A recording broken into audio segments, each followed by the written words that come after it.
So you got catfished by a computer program. Oh, for sure. I showed his profile to a friend of mine. I was like, I think I talked to a bot like last week. And she's like, I've talked to him. He's a bot.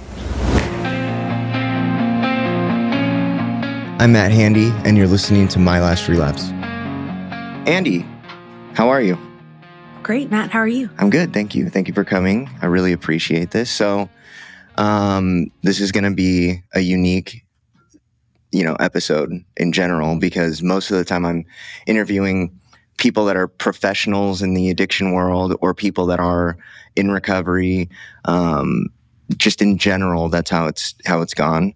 But the evolution of the show is kind of going in different directions right now. And one of the most important perspectives in addiction that gets just kind of left behind most of the time is the family's perspective.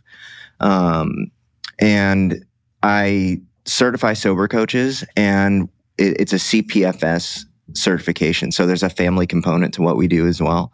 And one of the most important things that I always tell them is that, like, not only is that perspective constantly left behind, but people that have gone through it from the family's perspective have a unique angle on what's going on with their child, their husband, their wife, whatever. And those people have a story too, right? And so your son is it's going to be the subject matter, but we're really going to be talking about your perspective, your story, and kind of like your journey going on through that, right? Wonderful. Yes, thank you.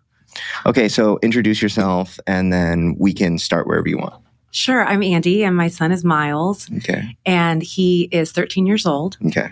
He got his first iPhone when he was 7. Okay. And everything was great for a while, but it slowly devolved into just a nonstop tech addiction. Mm-hmm.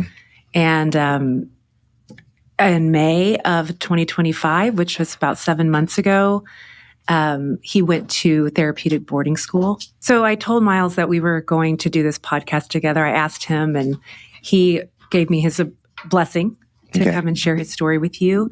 And off the top of his head, he just started telling me everything I needed to tell you. Okay. So out of respect for him and really his journey, I'd like to start with just giving you his words. Yeah. So I took some notes. He says this tech addiction is the sneakiest. It's invading in every way. It's at school. It's social media for females and video games mainly for men who want to shoot an alien in the head. But he says it's pretty life-ruining, and it's a slope you can go down. He quoted C.S. Lewis from Screw Tape Letters saying, "The fastest road to hell is a slow walk with no milestone that is a little downhill." Mm. He said in some situations it's really encouraged to play games, but online gaming has killed tabletop games in person. Yeah. But he thinks about tabletop games as like, to be reborn, one must die first. And tabletop games are making a comeback. And you get to have shared snacks, and you get to develop house rules. And he's still very much into gaming. He's like games with tech addiction. Once you give up, you've lost. It's just a basic fact to him. And you need a situation where you cannot do it. You just got to take it to the curb on trash day. Okay. He says you'll just be sneaky, and you need a blatant hard no that's impossible to get around. Mm-hmm. Schools try to push tech, and kids find a way around it. It's dumb to have your own laptop that you carry around with you. It's not just giving an alcoholic a drink. It's literally having drinks in the school cafeteria and handing them to you with your burger.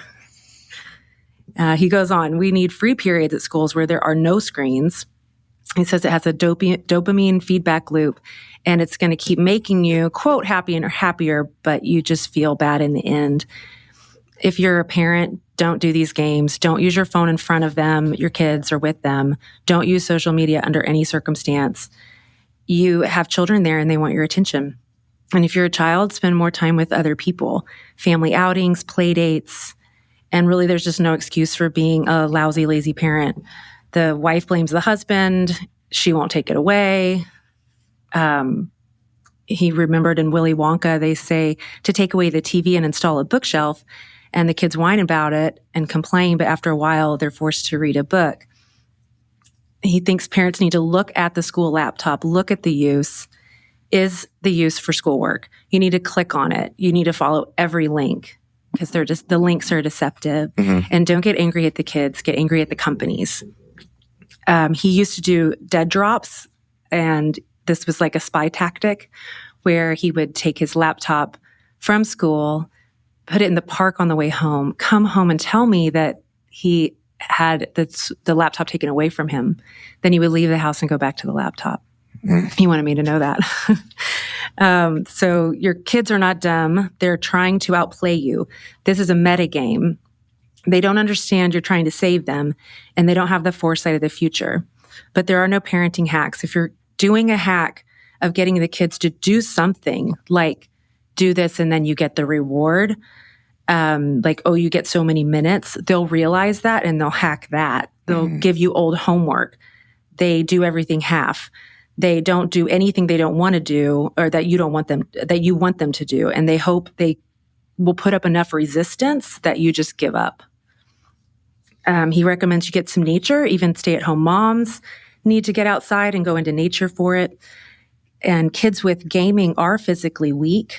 They're not strong. It does have a physical effect. Let's say they aren't athletic. That's not an excuse for sitting them in front of a screen. Learn to dance, be less awkward, talk to a girl. You're going to need some experience in this field if you want to keep the generations going. He asks, how many real world skills do you have? How many have you gained in the last 3 months? You should have a minimum of 1 per month or per 3 months. He recommends reading and writing. He's more the reader. I'm the writer in our family. So he says influencer should not be a job and your kids should not aspire to it. You are contributing nothing. Cinema is a thing. This is just popularity. YouTube is social media for boys because it shows them how to get rich by being loud on the internet. And he says when you're feeling anxious or just down, you just need to stop and think, take a step back and realize that things really are good. Okay. So that's where he's at after 7 months of the therapeutic program. And that was begun in May, but we cleared the House of Tech in December prior. Okay. Yet he still had the school Chromebook. Okay. That he was dead dropping. Yeah. Okay. That's crazy. That does not sound like a 13-year-old. He has matured tremendously. Yeah. Dude, that's very surprising to hear from a 13-year-old. It's one of the things, like, in 2026, there is no like coming of age, like definitive moment, like ritualistic, like boy to man type thing anymore. And so at 13, most kids are not down that road at all. Yeah. Most 18-year-olds are not down that road. Right. So it's just like this arbitrary number. You turn 18, you can vote, you can go to war. You know, it's like, and that's the extent of it. Like, that's it. And so, you know, I think that is a huge deficiency that we have in our society, is that there is no turning boys to men anymore. They just kind of evolve into whatever it is. And it's manifesting in 40-year-olds living with their parents. Right. Right. Still gaming. Absolutely. Out of shape. No interactions with females. And we aren't even at the replacement rate for childbirth. We're like way below it.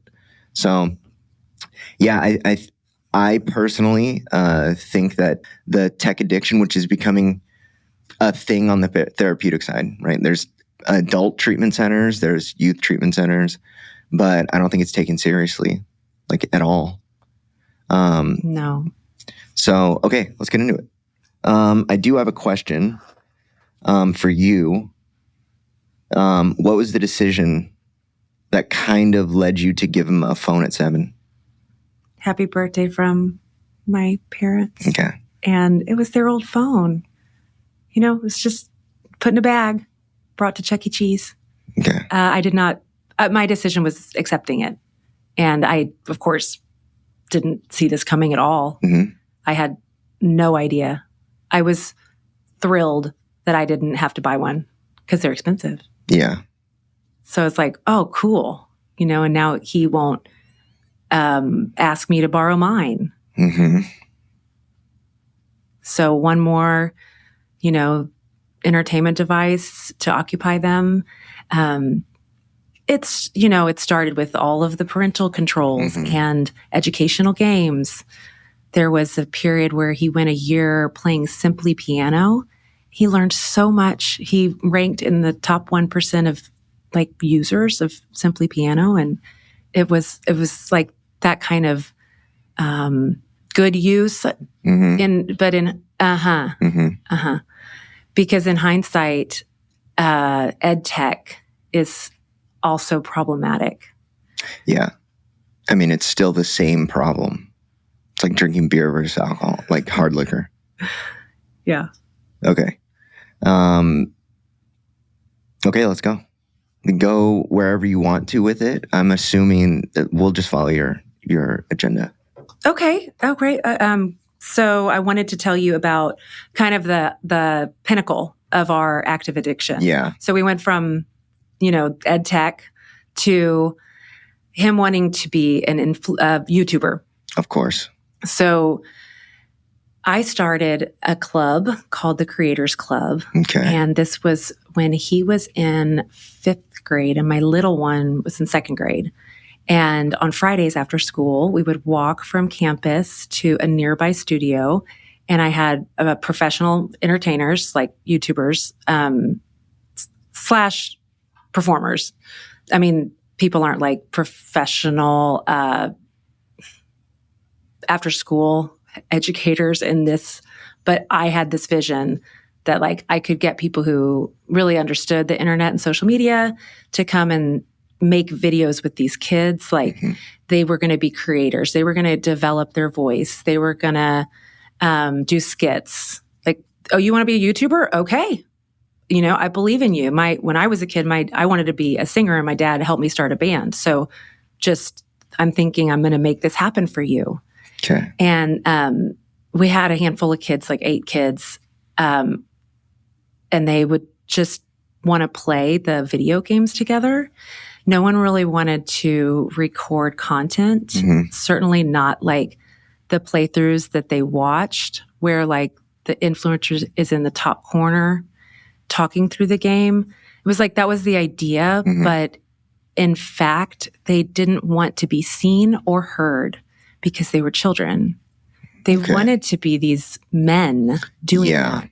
And if they revealed their faces and voices, that would not be what they wanted, Right. So instead they just wanted to train on the games. We have to get really good at the games before we're ready to be an influencer. Okay, well, that's a part of it. Okay, well, let's practice the games. Let's get good at the games, but where's, the videos? And so we made some skit videos. We kept them private. The kids loved it. They just loved getting together and playing these games. And I appreciated that it was social and it was in person and it was face-to-face. They're just all on their devices, sitting around a small room. So it was, it was fun. And but in hindsight, I'm I can't believe I actually started it turned out, we called it the YouTube Club because that's what, it wasn't the Creators Club. They weren't really being creative. Yeah. But in their minds, that was ultimately where they wanted to go. Yeah, they had a FaZe clan. Do you know what FaZe clan is? No. FaZe clan was the original YouTube clan that they played Call of Duty.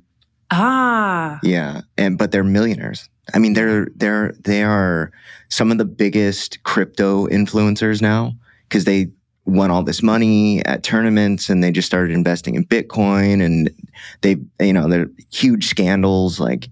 They're massive influencers all based on Call of Duty. Wow. That's what the kids see on YouTube. That's what the boys see as their role model. These are wealthy, popular people, and they aspire to be successful, and they just need to get good at these games. But they certainly want to win. Yeah. their motivation is there to grow up and be a man. And they're watching these men. They're not watching like athletes play sports or necessarily musicians, playing concerts. Like their intake. Yeah, it's attainable too. Like you don't have to have like athletic prowess. You don't have to have like musical skill or talent, right? You have to have high processing speed to be that kind of gamer. Yeah. You have to have a really good narrative ability to do playthrough games. Yeah. So I'm going to say that what I'm saying though is that it's like what percentage of the world has become an influencer and what percentage of the world has become a pro NFL player? Like I don't know. I'm sure it's a much wider, a much lower barrier to entry to become an influencer. I mean, Ava said it to me like already. She was like, "You're an influencer," and I'm like, "Oh no," Okay. Well, you can have an audience and you can make an influence and you can do good.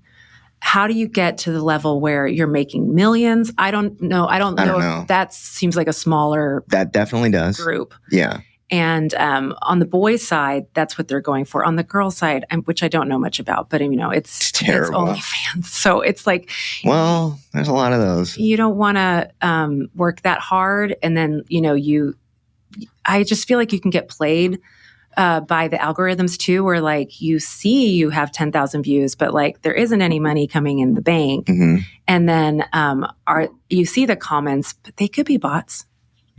So they're just getting your engagement and your free content.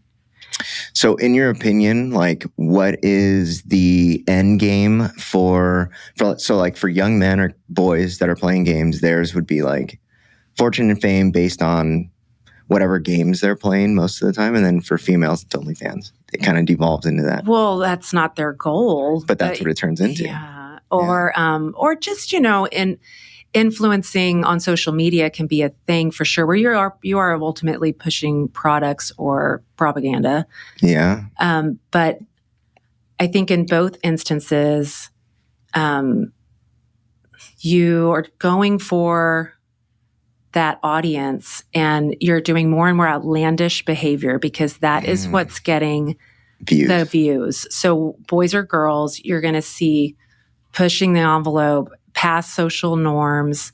For boys, there's also a lot of prankster videos and just, it's kind of like, remember the show on MTV? Jackass. Yeah. It's like that. Yeah, that was like the first wave of, so I'm 37, turning 37. So I was a kid watching Jackass and they were like the first influencers, right? But it was a whole, MTV just shut down. Wow. You could go back to the real world, not as influencer so much. I mean, they had an influence, but that outlandish behavior, where you don't have to be an actor, just do something crazy. Yeah. Oh, then you can go back to like America's Funniest Home Videos too. Yeah, those people they didn't know. You're right. They just submitted videos. Yeah. Like, who was that guy? Those were candids, right? Those were from their real life. Oh, yeah. They weren't like trying. And the real world tried to pass itself off as candid. But we all know that there's, retakes and, people stirring the pot behind the scenes. Yeah. And just casting. And incentivizing. Like, have you watched the whole, like Johnny Knoxville stories, Steve-O stories? Like, no. Oh, yeah. They all end up, like, destroying their bodies. Like, and it was always, like, this, the most extreme thing to the point where Steve-O, when he, like, at the peak of his addiction and the peak of, like, his showmanship, like, this is a guy that went to Barnum and Bailey's clown school and, like, was, like, a performer. Wow. Ended up on Jackass. Like, dude knocked teeth out. There was a stunt that he was going to do where he was, like, jumping across. He was going to swing on, like, a tater-tot type thing and jump across, like, a gap in these buildings and land on a pyramid of stacked trash cans. And everybody was like, this guy's going to fucking kill himself. And they had to, like, stop him because that was, like, how extreme it was getting. Wow. Yeah. And he writes about it in his book. It was like, and they also told him, like, at the same time, like, when they stopped that stunt, they're like, you need to go to rehab. because he was like doing so much drugs. It was just like this drug fueled. They were all doing it, right? Bam, Steve-O, at one point Johnny Knoxville, like, but then all of them, like Chris Pontius, all of those dudes, it was all a drug filled. What was the most extreme thing? And that was the most popular thing on TV. Wow. Yeah. And this is pre-internet. This is pre-internet, this iteration of it. Right. Right. Have you seen In and of Itself? Mm-mm. It's an awesome movie. And there's a story about the roulettista, and it's this guy who's playing Russian roulette. Oh, my. And ends up with a following. It's pretty cool. The whole movie's great. That sounds pretty awesome, actually. You'd like, I think you'd Is he like online? Like, it's this magician type guy, performer, but definitely does magic tricks. And he's on stage in New York City, and he did like, I don't know, 200 or 300 shows in a row every single night. Oh, this is based on like a real story? It's like I think I've heard of this. People came to it, small audience, maybe 100 or 200 people in the audience, and they made this sort of like documentary. I mean, it's the show, but they kind of spliced together multiple nights of the showing to like make it make sense, because it was a running thing. Yeah. And there's 6 parts to it, like a docuseries. No, like a gun. You know, like there's like 6. Yeah, chambered in a revolver. Yeah, and he just tells the story, and it's inspirational. It's awesome. My kids watched it. It's not like adult in the sense of, I mean, the beginning part kind of sounds scary, but actually it really has a lot to do with integrity and who you really are and being who you are. Okay. So at the peak of whatever was going on, actually, let's go to the lead up to it. 7 years old, you give your son a device, right? And it kind of starts off like in almost like a non-harmful, very sneaky way, right? But where did it start to devolve into whatever it ended up being? Well, back to that C.S. Lewis quote, there's no milestones. So additional devices is a big milestone. Meaning what? So then the PC in his room, a Nintendo Switch. Mm-hmm. I mean, he had a Kindle. I'm not too worried about that. Mm-hmm. So, yeah, that's it. I mean, it's like, you know, now you're gaming and having YouTube going at the same time. Oh, sure, of course. And then you're also, you know, the school invasion. I mean, like when he went from elementary school to middle school in 6th grade and was issued his own Chromebook, like. Over. I think that was game over. Yeah, totally. Because, but he already was failing some classes. Okay. But in 5th grade. Okay. And in elementary school, there was no like device component to the schooling? They had him there, and they had ed tech. Not a ton. Okay. But no textbooks. What? Oh, no, there's no textbooks in school. Anymore? No. Huh. I mean, this is just, Google's like giving out Chromebooks basically, and then you don't have to buy textbooks anymore. But COVID was like the big thing because he was in like 1st grade and they did get a Chromebook. We had to go pick up a Chromebook. Yeah. Oh, because they were at home. Yeah. And then like we did the online learning, but like there was so much isolation and kids like could only play with each other in pods, and we didn't really have a pod. You know, like you're only allowed to like associate with like a small number of people because you're supposed to not. What's a pod? It's like a small family group where you've got maybe 2 or 3 families that allow their children to play together. Oh. Because other than that, you're supposed to be isolating. So was this like mandated? Like what? No, it was like a social norm. A social norm. Mm-hmm. Okay. So yeah, I mean, he got sent home from school March 17th, 2020. It was like rodeo season, and it was the night I think rodeo was opening, and then it was just game over. We went and got the Chromebook I think there was spring break, and then didn't go back to school for 6 months or 9 months. And so then at home, a big part of this was my problem, where I used all these devices as a babysitter. Yeah. Yeah.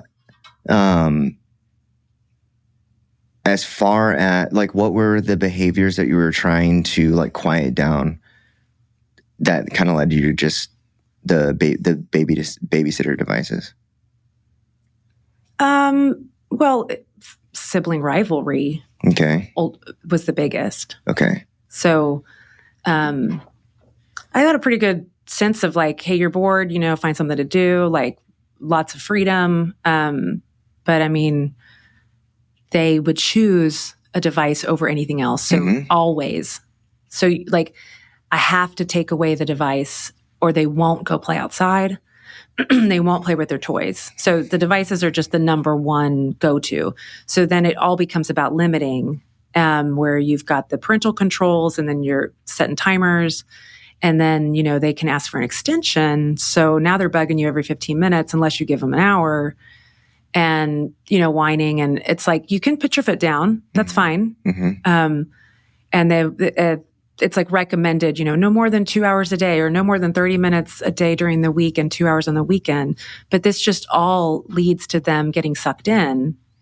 My son described it as like the same thing with the one drink is too much and there's never enough. Yeah. Same thing with the minutes. So where's he hearing all this? At wherever he's at? Oh no.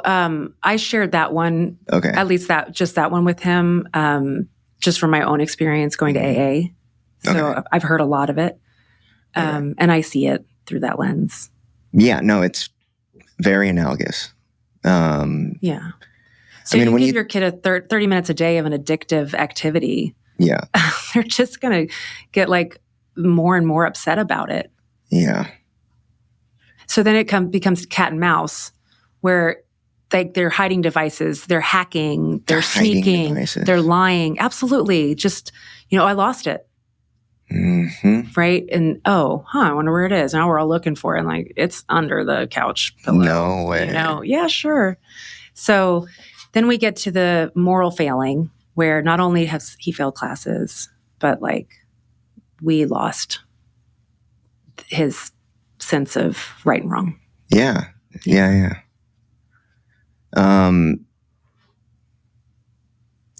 you think about like device addiction from a neurological lens, it does the exact same, maybe even on a crazier level because it's constant. Like when I was using heroin, I would get high once every 4 hours, right? Well, like when you're using devices, it is, for hours at a time. Oh yeah. After a year or two of this, let's see. So we're talking about a period from 7 to 13, so in the middle of it. It's like 6 years. Oh no, actually this was in 5th grade. Yeah. When he was in 5th grade, I had gone back and forth with the school a lot. He was having behavior problems, like not paying attention, not doing his work, because it's a preoccupation, right? So he's thinking about it all day at school, even though he's in class and he doesn't have a device. He's thinking about how to beat the games, what he's going to play when he gets home. He's talking about it all the time. So he's not there. So they, they're trying to deal with it, and they're not saying he has ADHD, but they're like, hey, have you talked to the pediatrician? And, is he on medication? Like hinting, we need some help here. And let's see. Oh, yeah. Okay, so I had done all the limits and we were doing the cat and mouse thing. And then I read this book called Courage to Be Happy. And it's about the Adlerian philosophy, or maybe Adlerian psychology. It's an approach where you let people do what they will and suffer their own failures. Okay. And free will is the most important thing. You've really got to let people determine their own lives. And I was kind of I felt like I had tried everything else. And I tried this, and it was probably inappropriate for his age. Yeah, I was going to ask, like, that seems appropriate, not for children. Yeah, and not in the throes of addiction, which I didn't see it as yet. Yeah. So, so we set out to have him make his own life plan, and he had limits that he wanted to set for himself for his screen use, and he had goals that he wanted to do, and it looked good on paper. Yeah. He was left to do it, and all I will do is encourage you. And boy, like total failure. Yeah. So he would, I don't know if he gamed 16 hours. I know he gamed at least 16 hours in a row. Definite days. He would go like as long as he could, a day or two, and then he'd just sleep. And it was like, he slept through one of his best friend's birthday parties. And like, granted, the best friend was just on his own PC playing a game the whole time. So it's like, he didn't miss much. Mm-hmm. But he went over there and fell asleep like on the kid's bed while the kid's playing a game in the middle of the day. And he fell asleep like at family events. Mm-hmm. We went to like our family's vacation home and had friends over, and he's asleep because he's like gaming all night, Yeah. Just random, no schedule. It doesn't matter if it's night or day outside because he's in a trance. Yeah. Is he doing that thing where like they are planning meetups virtually and then like going into games together? That was a big hard no for me, and he never got around that. Okay. To my knowledge, and he's been very forthcoming. So no Discord, like no clan activity. No, I was just like, you're not like talking to anybody Adult. that you don't know. Yeah. My younger son, which we can talk about a little bit, it's very less dramatic. He played Fortnite, and he had some online friends, and I would listen to him, and they sure were kids. Like, I don't think like voice alteration stuff could have like the way they talked. They were like little kids. Subject matter and like cadence and whatever. And it was, I don't know. I felt like he was pretty safe to the extent of not being like preyed upon by an adult. Which I've read. What is the other game? It's Fortnite and Minecraft is big. Yeah, so that's how they started. They loved Minecraft, and it was like so cheap compared to buying the Legos. I was telling all his friends' parents, like, this is awesome. You have to get this game. It's like $30, and it's endless Legos. And we would play together. We'd get in the same realm, all three of us. I don't like gaming at all, but I would spend time with them and garden. So one of them would be an architect, one of them would be more of like a rancher, and I would like be the gardener, and we just hang out. What? It was fun. Yeah. It was harmless. Like, it was good, like family free fun. Yeah. So there have been more instances of child predation on Minecraft than any other game ever. Ugh.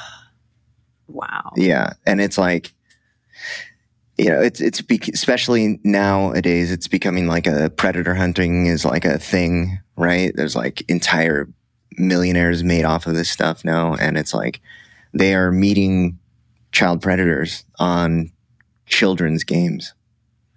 And like these predators will approach them, groom them online, have them meet up in real life, and it's adults. Right. But how many times does this happen?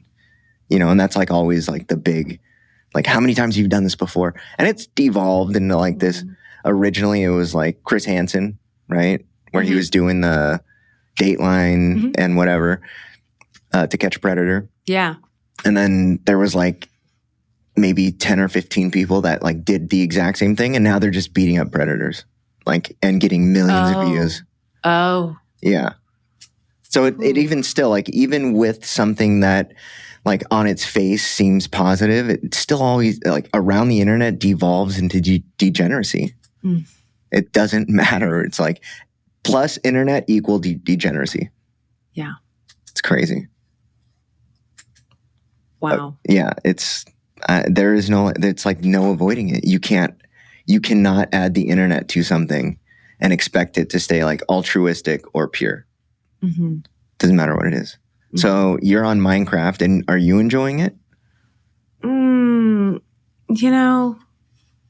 a little bit. Yeah. It can be kind of cute and fun. Mm-hmm. I'm enjoying that they're getting along and they're not like, I mean, they're boys. And so they're not yelling Mm-hmm. and wrestling. I mean, I don't mind a little wrestling, but like in the backyard, so they're not tearing up the house. Mm-hmm. So I like that. Yeah. So I'm the oldest of 10. Yes. And like, dude, we were all best friends. Uh-huh. But I don't know how, I guess I know how my mom did it, but, this is the 90s and like early 2000s. So like discipline was defined differently. Uh-huh. And like lines got really blurred around like today she would have been in jail. Right. Mm-hmm. But back then it was like, dude, spank your effing kid. Mm-hmm. It was like, but sibling rivalry, I think, contributed to like a lot of who I became. Mm-hmm. It was like, if I didn't have those interactions with my brothers, would I have been comfortable enough to go be the person that I needed to be in prison? I don't know. What do you mean? How so? Like, if I wasn't comfortable with confrontation, if I wasn't comfortable with just interacting with other men or like people my age, mm-hmm. Like, I don't know if would I have been the person in the corner, like in the cell block, like, I don't know. Mm. Right. And so like, I know that I didn't go down a traditional path, like to becoming a man, mm-hmm. but I feel like at least I had like a definitive moment where I was 18 going to prison mm-hmm. and I came back at 21, like a man, and like most people don't have experiences like that. But my whole point is like my interactions with my siblings contributed to the way that I ended up maturing. Mm-hmm. Right. And so, but yeah, I imagine. Yeah. So yeah, the difference is going to be that there is not so much physical contact when you're playing with your sibling through the game. Yeah. And it's also confined to the game's rules. So you're not having to make up your own rules and negotiate this. Dude, I remember that. Yeah. How many siblings do you have? I have an older brother. Okay. We would make shit up. Right. Like, well, he would. I was the younger one. Oh yeah. Yeah.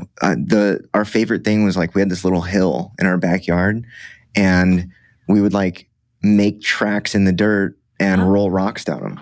Awesome. Yeah. But yeah, gaming was a thing back then, right? We had PS1. Yeah. So we did too. We had Nintendo. Yeah, and Nintendo and Sega. You play, you take turns, you get bored, you go outside. Yeah. I don't know. They're not that addictive. Yeah. They got good. Yes.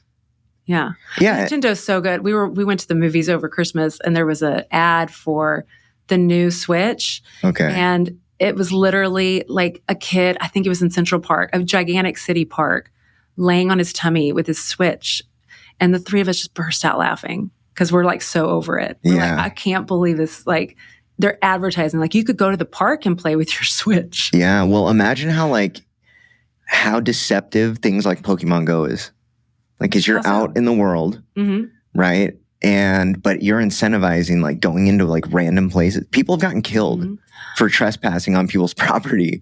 Yeah. Wow. Yeah. And so there's that aspect of it, but it's like, okay, you're out in nature. You're literally out in nature trying to find virtual Pokemon that really aren't there. Oh yeah. And geocaching. Yeah. Geocaching. And geocaching was cool though, back in the day. Yeah. Do you remember that? I never really did it. Okay. Why was it cool? There was something there. Yeah. Yeah. That is cool. Yeah. There was a website. You would go and get coordinates. Right. Like actual locational coordinates, like on a map. Cool. You would plug in coordinates, however, or you would actually get a map, find the longitude and latitude, and you would find like they had clues that were ambiguous most of the time.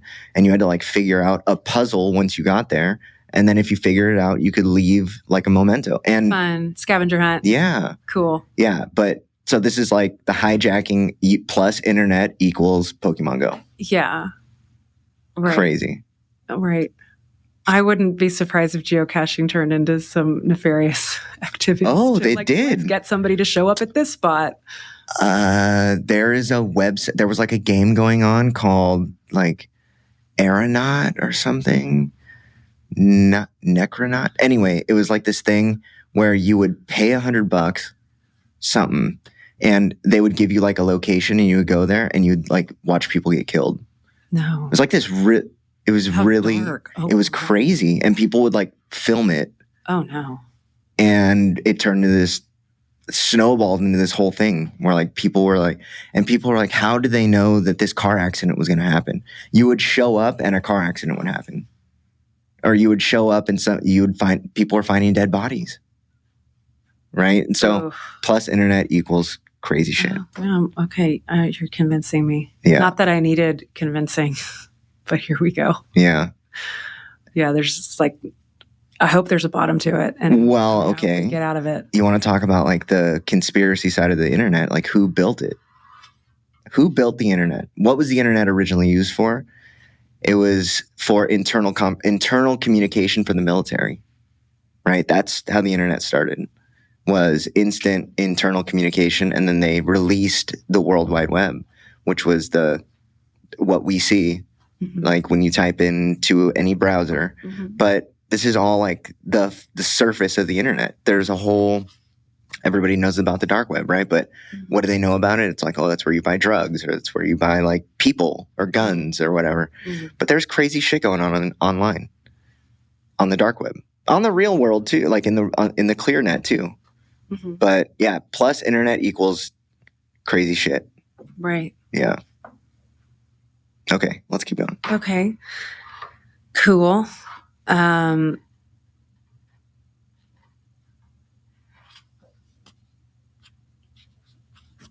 Yeah, we were talking about bots, like in your comments. And I feel like, and I was telling you how the kids didn't want to be seen on screen. Yeah. And like on the other side of that screen is like, they're either playing with bots or they're playing with like people who think they're playing with adults. Okay. But like you're actually playing with a kid who like should be doing his homework and his chores. Yeah. And they're trying to disguise their age, that's their game, is like, they're literally see masking. If I can be a man. Like I'm going to practice being a man. Yeah. Yeah. And you don't know. So you may be thinking that, you're having fun or you're training them or you're helping them, in like collab games. But like, what is that? These collaborative games where you're on a quest together and like they're on your team. Like old, like Final Fantasy type Call of Duty would be one of them or whatever. Like there's lots of games that you're on a team with a bunch of random people. And what I'm saying is like, you think you're on this team and you're getting this like social feedback, but like, what if the team is just bots and little children? Does that actually there's other bots? Sure it does. Okay. Well, Facebook has like said that they're using bots now. And I don't know if it's just, maybe it's just a little, like an AI thing to search for something that you're looking for, like marketplace or something. I don't know. Like maybe it's like a utility more so, but I don't know why they wouldn't use it for engagement to make you think you have friends. So they can show you ads. Like, oh yeah. Why wouldn't they? And then, yeah, I feel like comments are like, I think they're bots. There was something about Twitter and exposing people's, what do you call it? GPS, their location, their VPN or whatever. Not maybe it's not a VPN. IP, their IP address, and how like these people that were all about like MAGA, I think, were actually, and they were kind of saying like Nazi-ish stuff on Twitter. They were actually from Pakistan, I think. Oh, yeah. You're talking about the farms, the bot farms? Yeah, they're bot farms. Yeah. Bots. Ukrainian bot farms. Right. So, imagine you're arguing with these people. Dude, you know what they found out about that? No, what? They would target churches like in the South. And there would be like, they would start a whole controversy about this church, right? And what they ended up finding out was all of the real people that interacted with it downstream, they were interacting with armies of bots on each side that just arbitrarily and completely made up this whole thing. And then people are like showing up and protesting and like doing crazy shit, all based on like a psyop. 100% made up. Like there was no real event to start that domino effect. Oh, wow. Yeah. It's like a false flag, or what are they called? Yeah. Right? Yeah. Like Yeah, I don't know. These are full blown. So this was like a big thing around 2016 was where like people started to kind of understand that like a lot of the shit is fake. Right. Right. And a lot of it had to do with like Trump getting elected. And like, well, I was down some crazy rabbit holes around that time, I'll tell you what, but like the Spear of Destiny and like just crazy shit was going on. Never heard of it. Okay. Do you know what the Spear of Destiny is? No, tell me. The spear that pierced Jesus's side. Oh, yes. So they claimed that like this kid found it. Uh-huh. And so like Hitler was on like this world domination tour to find relics, right? So like there was like this belief system that like if you had all of these relics, like you could take over the world. So he was like going into Jerusalem and like going into Egypt, like going into all these crazy places and trying to find relics. And one of the ones that he needed was like the Spear of Destiny. And there's like biblical prophecies around like the 7 trumpets and like people were like saying the trump is the trumpet and like all this stuff. And then this kid found the Spear of Destiny at the same, and he disappeared, right? Like completely disappeared off the internet after he like saw like all me included watched him go on this journey to find this thing, and then he found it and disappeared. Right. And then you find out years later, it's like all this shit was just to stir people up. Right. And I was invested. Who does this? I don't know. So like, there's like Dimension A, Dimension B, like that's our news right now. And yet the truth is probably somewhere in the middle. Or just, it's just right here. Yeah. Like it's just, you got to show up for it. Yeah. It's not there. I don't know. I don't know. The reality that we find ourselves in today is so convoluted. And I have a 4-year-old, right? Yeah. So you're talking about like screen time. Like there is a no device policy for her, right? Yeah, family movie night.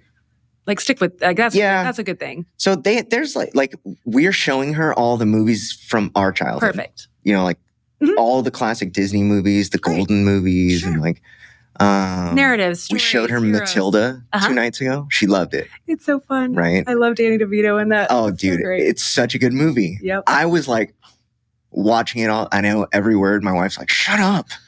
Like, you know, but I haven't seen it in 20 years and I know every word still.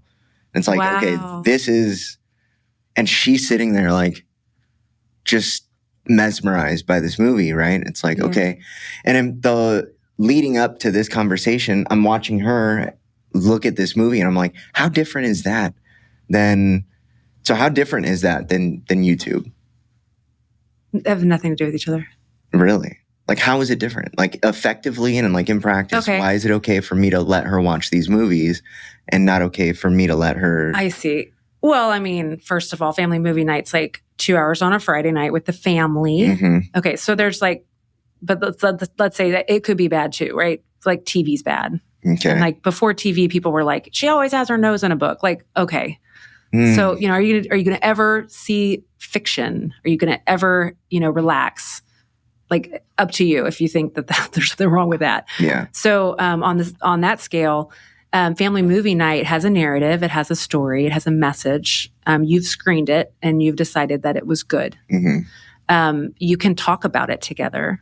You can make sure she understood the message. And what did it really mean to you? What did it mean to your wife? What does it mean for your family? You can, you know, it can be enriching. Yeah. You refer back to these movies.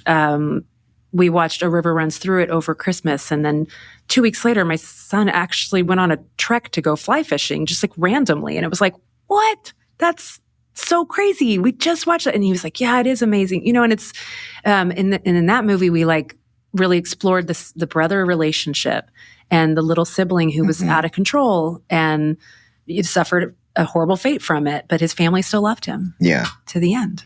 And so you get these moral lessons and I think they're great. Really. Okay. It's, you know, it's up to you. If you think you can deliver that punch by just telling a story, you know, go for it. But like you should, you know, if you can just sit down and tell your daughter stories from your life, you know, just like keep telling her stories, great. But then, you know, something about a movie that's just, it's a shared like experience. It's a shared experience. And it's like, even like everyone's seen it, you know, like the classics. Yeah. It's like kind of just a part of the culture. Yeah. Yeah. Yeah. I mean, when you talk about like the great directors, they consider themselves storytellers. Absolutely. Right? Like Scorsese, I think, was talking about like, it was, yeah, about like what he's actually doing is just trying to tell a story. Yeah. Right? It's like, yeah, okay. And that's what they used to do. Like pre any of this, it was like they would sit around and tell stories. Mm-hmm. So, yeah, I probably should start doing that. I've got some crazy stories. You do, yeah. Actually, my wife was like, dude, you can't tell her that story. I'm like, oh, all right. You know, I think kind of going at what age they're at is helpful. Yeah. Like, you know, what are the stories from when you were their age or like a couple years older? Like, I feel like that's appropriate. Yeah. I was like molested as a kid. So it starts like crazy. About that. I'm sorry. Yeah. No, it's okay. But yeah, shit got crazy really fast when I was a kid. So,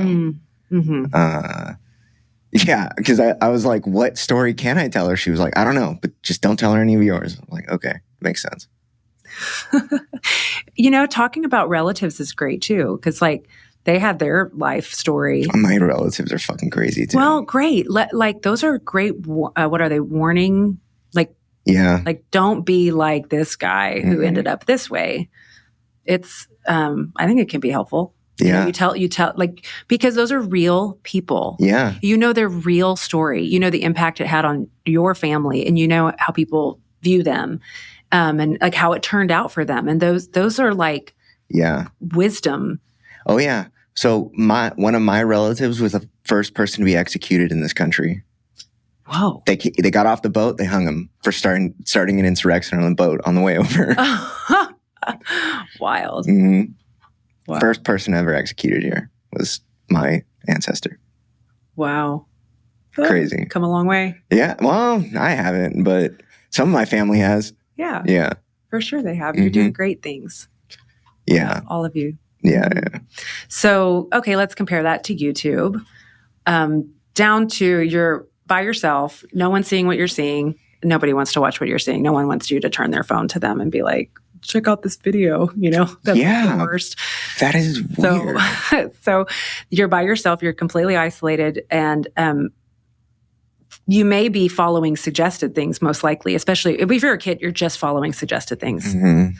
So your parents are not picking them out for you and monitoring and supervising and screening. And then they may be 15-second shorts. Oh, yeah. I mean, 7 seconds? Yeah. 15 seconds. Kids will just watch shorts. Like, I mean, it's the attention span, oh, yeah. You know? So that's a problem. They just have no moral benefit. It's like so then you've got to look at the opportunity cost. You're like wasting your time.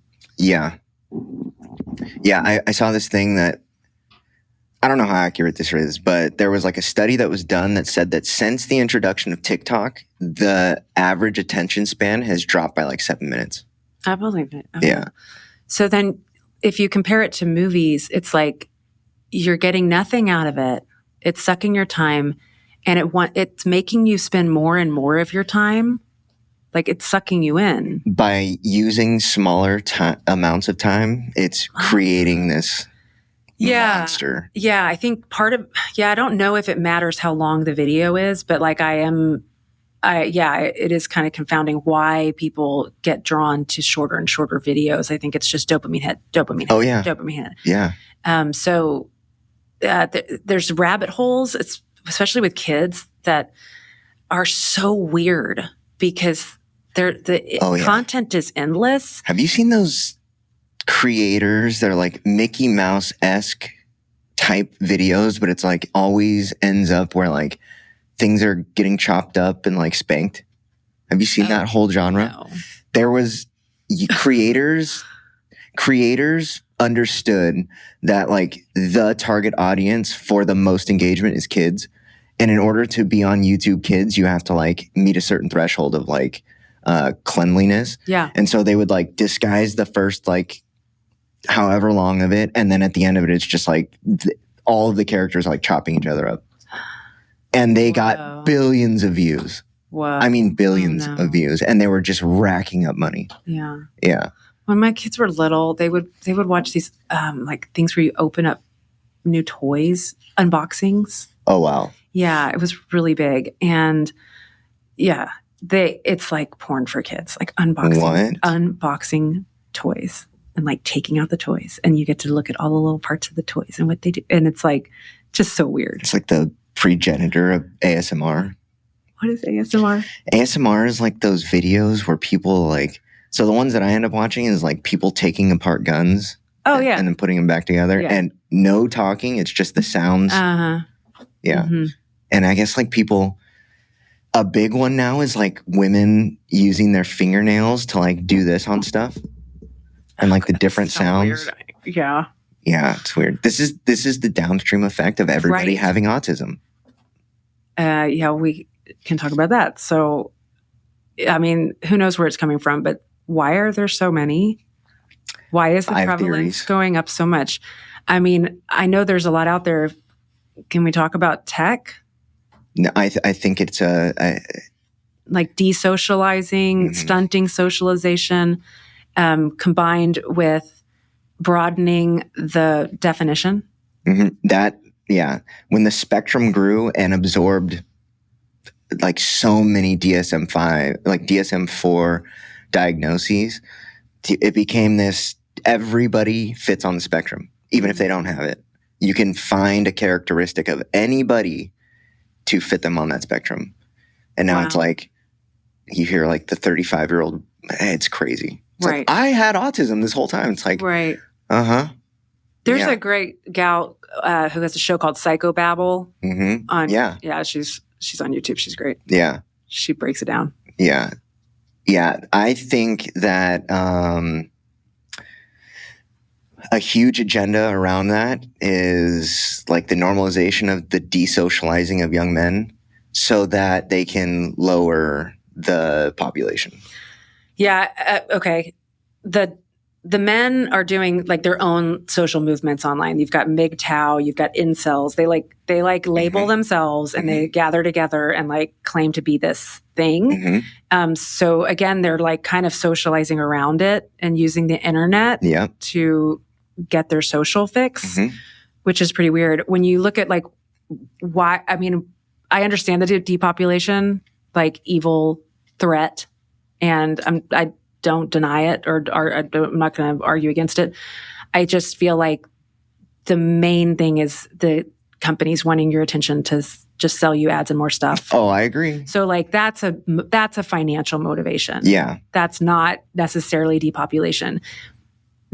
I just feel like they kind of couldn't care less if the next generation. I think there's a hierarchy and I think the actual epicenter of all of that, right? Which is you have to monetarily incentivize evil in order for people to propagate it. And so in order to do that, they've like monetized people suffering.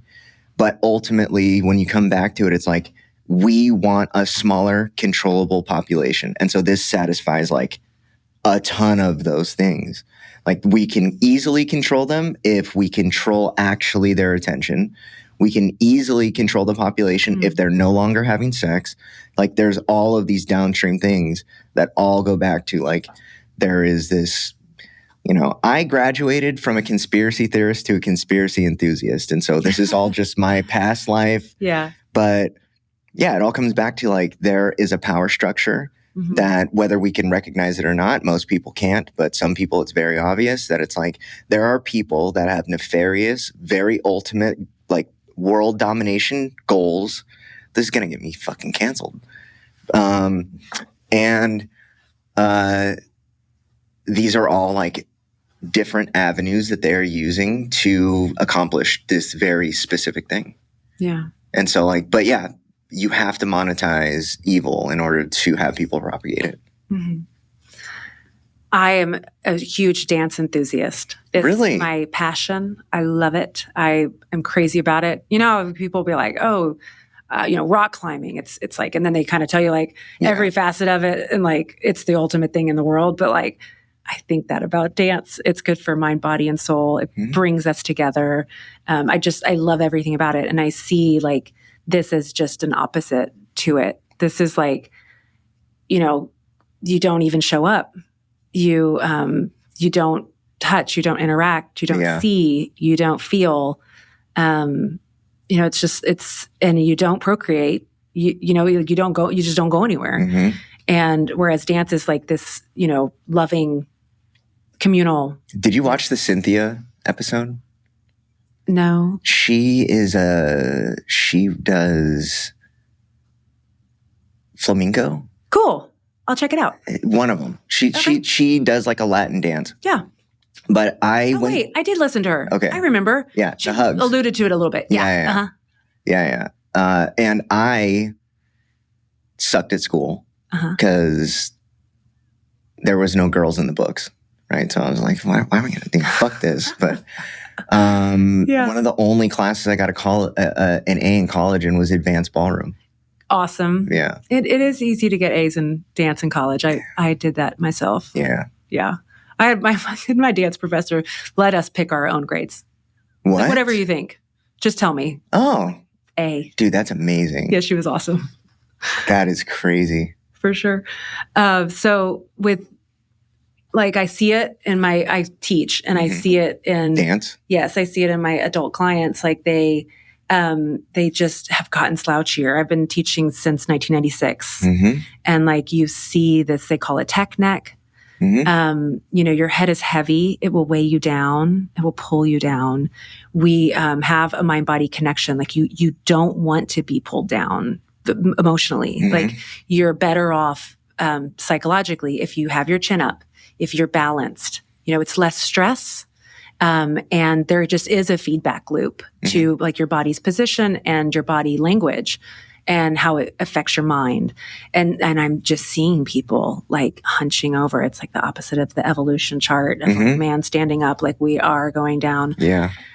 So I work with a lot of them on posture. Almost every client or every other client like needs to stand up against the wall with your back against the wall. Make sure the outsides of your shoulders are touching the wall and the back of your head is touching the wall. And it's like crazy to them. The lights come on. They're like, they think it's outrageous and it's not.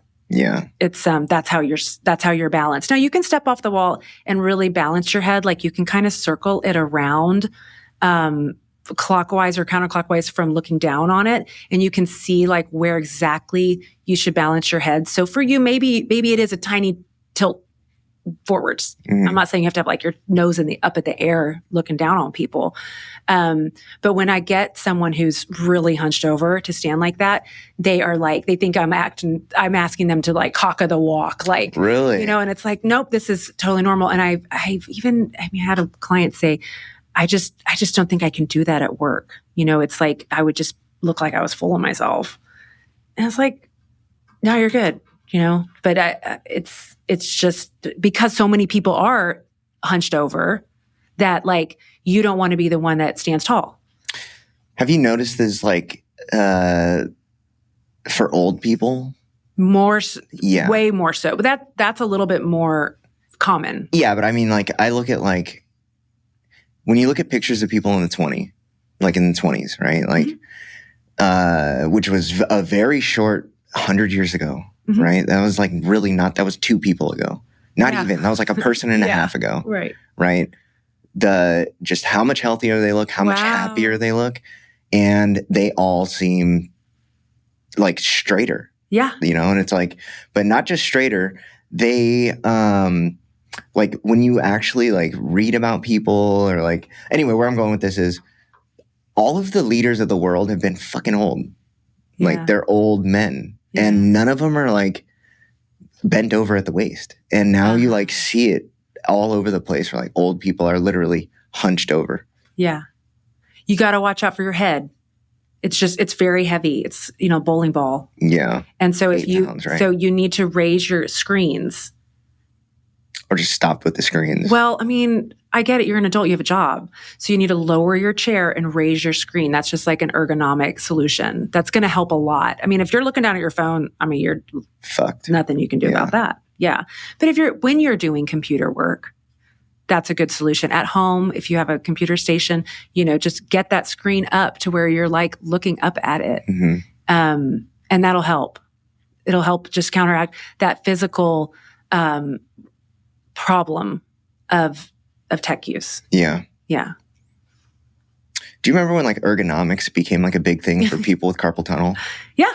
And then they came out with those. I have a keyboard like that. Really? Yeah. I have one of the like. Yeah. Yeah. No, it's folded in half and you type like this. Oh, no. Yeah, have you seen those ones? No. It's so weird. Yeah. Because they folded it in half because this does not hurt you like at all. Uh-huh. But you can't see it. So you're like, okay. Yeah. So I teach couples how to dance. And that makes sense. Yeah, I ask everybody, how'd you meet? It's fun. In 2003, 4, 5, one of the couples said they met on Match, and that 2005. was like, yeah. Okay. And like I want to say 10 or 15 years went by, and like one other couple said they met on eHarmony. We're talking about 500, 600, 700 couples.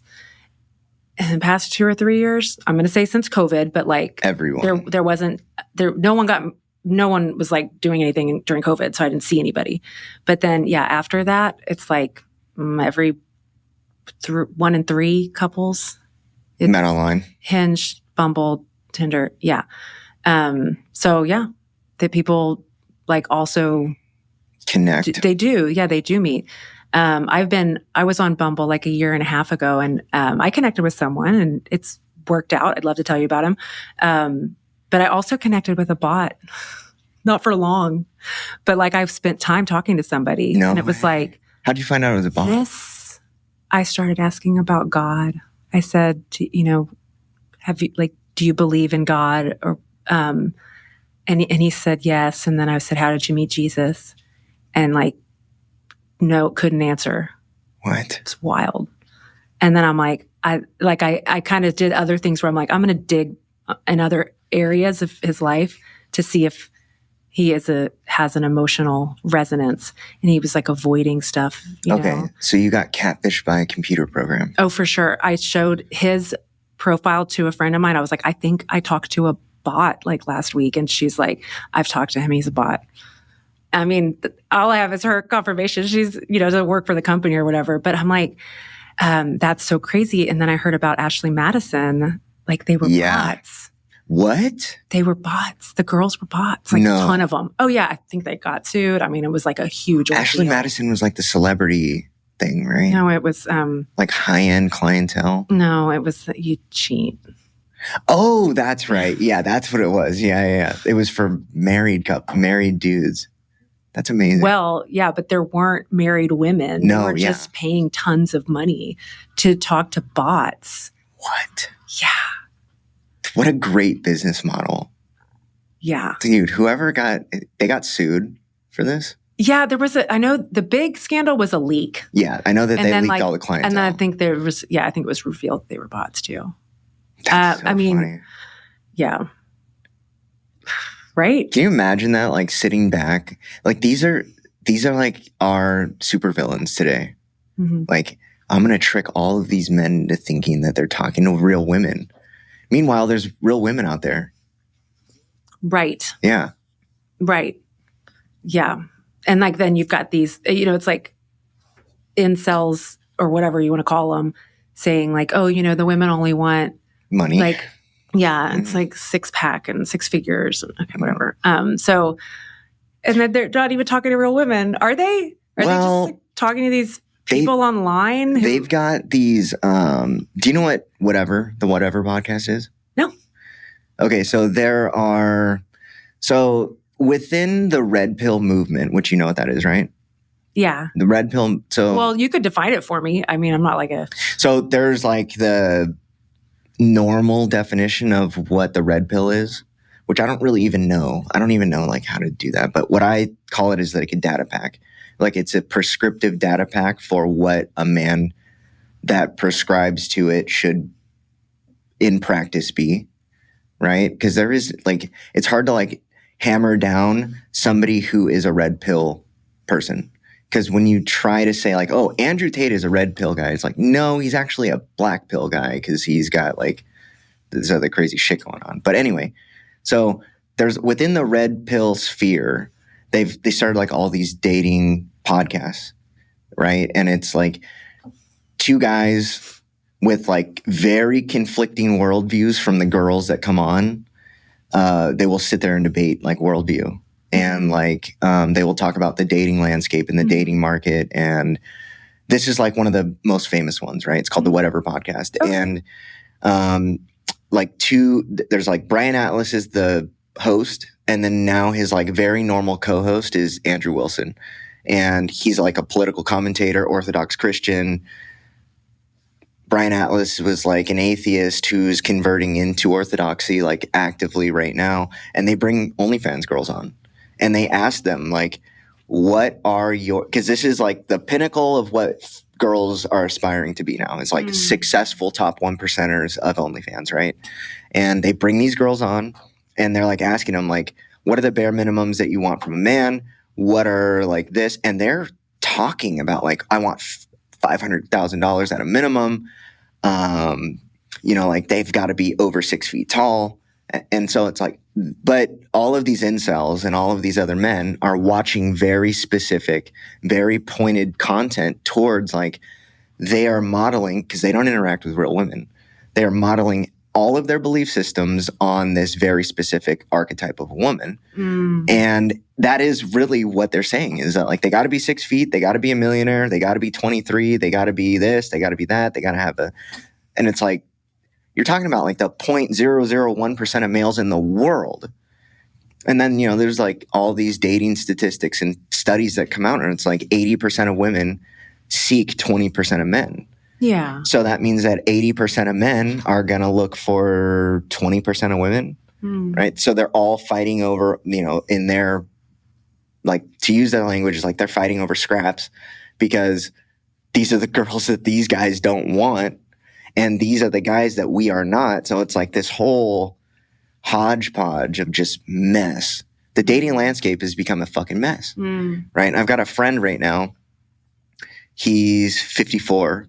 He just married a 27-year-old, right? And the majority of the world, based on like arbitrary right and wrong definitions, would say that that's gross, right? But when you really look at it, he, as a single male, with a successful business and like mature, good looking, in shape, he has all of the dating collateral for the males.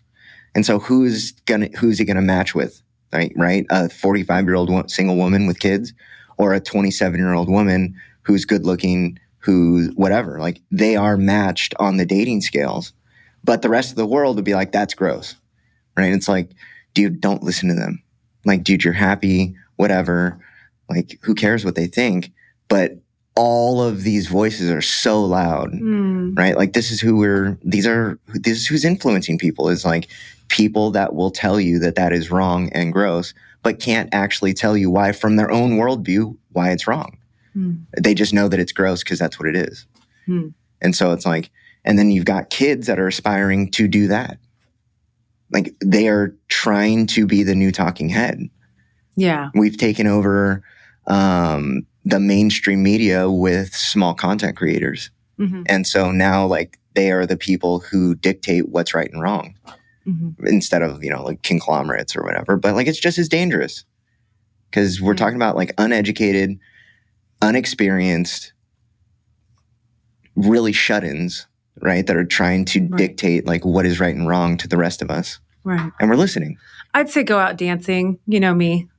And in the 20s, that's what they were doing when they were healthy and happy. Swing dance. And go swing dance, go do whatever. Country and Western's really popular right now, especially around here. The dance halls are packed. Really? You can find out a lot about a person. You can get to know them. You can see if they smoke or drink in real life. Yeah. You can see if they are coordinated. You can see if they're intelligent. Yeah. You can see if they're a ton of fun. You break touch barriers. You do. Yeah. You can smell them. Which is massive. Yeah. See, just get to know people, and it's a great way to find, to just size people up. And I think, we're looking for our soulmates. We're not looking for all of these checkboxes. Well, So that's a whole other thing, right? You can go to the app and you can check all the boxes. And I did that. And I met someone and he's a great dancer. And, that's. What? Yeah. I mean, it can happen. I'm not saying. On what site? Don't ever. I met him on Bumble. Okay. Mm-hmm. And I did that because all my clients were meeting on Hinge and Bumble and Tinder. And I'm like, I mean, there was one Tinder. Okay. Maybe two. So I'm not saying that's not, not as big as the other two. But yeah, I was seeing people having success, which I had never seen before. And I don't know if they were just too secretive about it because maybe before COVID, like it was more, we're going to make up a story about how we met because it's embarrassing. So I'm not sure. Yeah. But that makes sense. I trust them. Like, they don't know me. They'll just tell me what's going on. Yeah.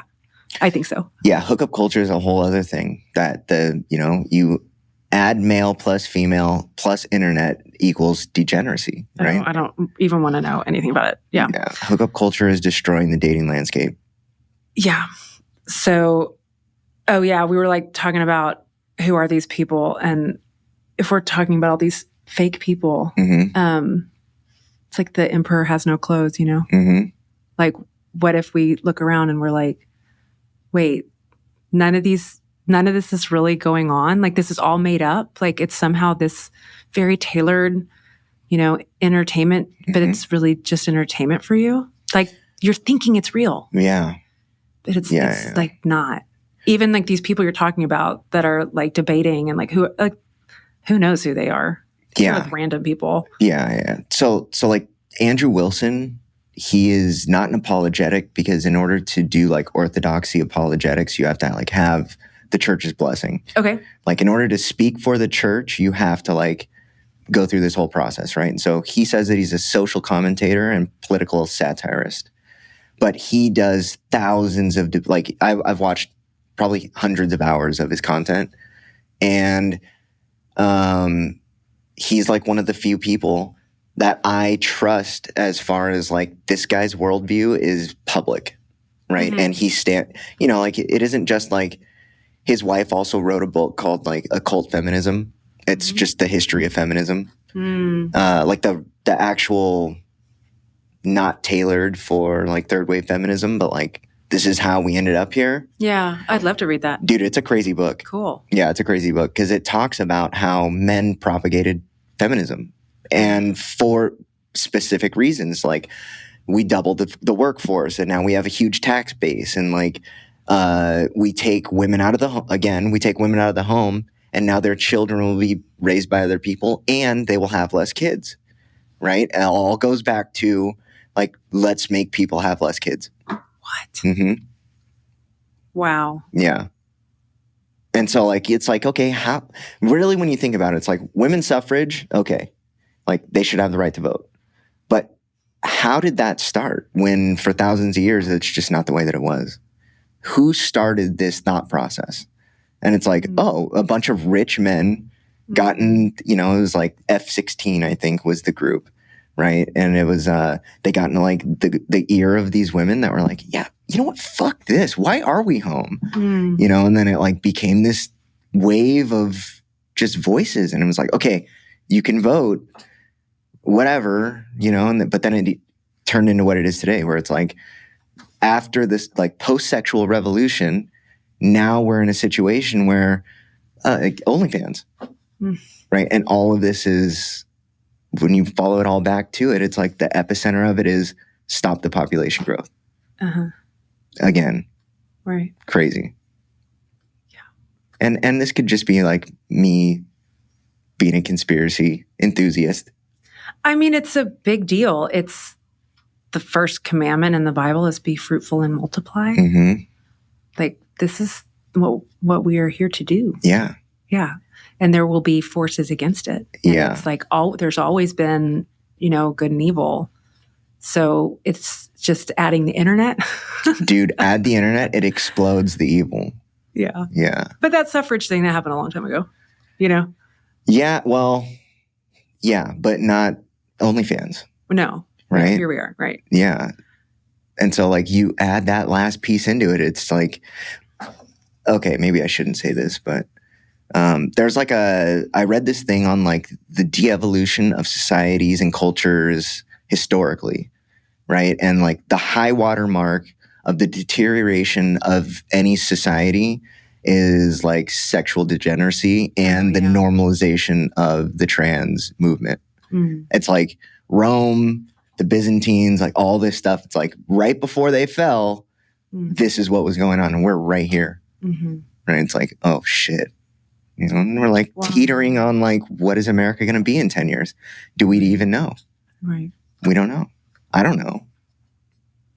So have you heard about frog boiling with the kids, kids shows?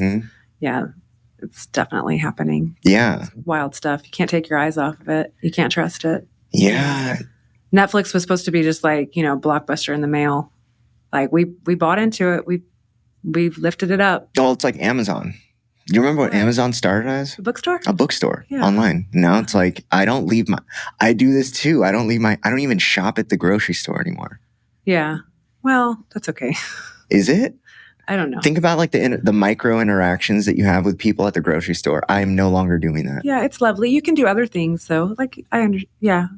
Yeah. I mean, you don't have to, you know, talk about the cantaloupes. Like you can go to the park and you can go to a concert and like you can be, you know, it's how long before that stops? Like think about the virtual. I'm surprised any of it's come back since COVID. I think a lot of stuff did, you know, it's still suffering. Like, I mean, a lot of that hasn't really regained. But then there were some things that had a resurgence. Yeah. I feel like the social dancing has. I mean, I've seen it. I'm very into it. So it's more popular now than it was. I think it hasn't been this popular since 1998 with the swing dance revival. I do. And then it went to Latin dance, like Ricky Martin. You know, like that was pretty big. That was pretty big. It was a thing. Salsa was. And then after that, guess what happened to dance? Backstreet Boys. True. Okay. Where did it go? Dance went on your phone. It went to Instagram. It went to making dance reels. TikTok, COVID nurse dancing, like COVID nurse dancing. Yeah. So I fell down that rabbit hole. You danced online? No, I watched attractive nurses dance online. Yeah, okay. Yeah. Okay, gotcha. So, well, I mean, that's a huge thing that girls are doing. And so instead of, you know, being in a group or going to the school dance, like they are making videos and just posting them and like TikTok dances. Like that has been our dance culture for 10 years. Yeah. 15 years. The dance, so I wasn't like a dance. I wasn't like you, right? But I did dance, and I started with tap and then went into swing and then jazz. And then I ended up in advanced ballroom at 18. Cool. Right. And so I danced. And I understood dance and the differences and like step and rhythm and like all that, right? Yeah. But there was still like one driver behind it was like I got to dance with girls. Yeah. Right. But that dance is so different than TikTok. What are they called? Right. Trends. Right. Right. Those are, when I look at that, it's like not dance. You're just, because a lot of it's from the waist up anyway.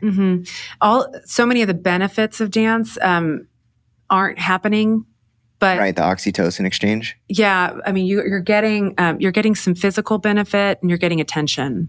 So you're getting exercise, you're getting attention, you're getting potentially cognitive. You know, if you're learning choreography all the time, that actually is great for cognition.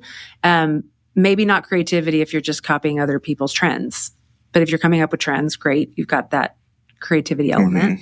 So, I mean, there's some benefits for the person, but like compared to dancing with other people in the room or in their arms, you know, same room, same arms, whatever, it's lacking a lot.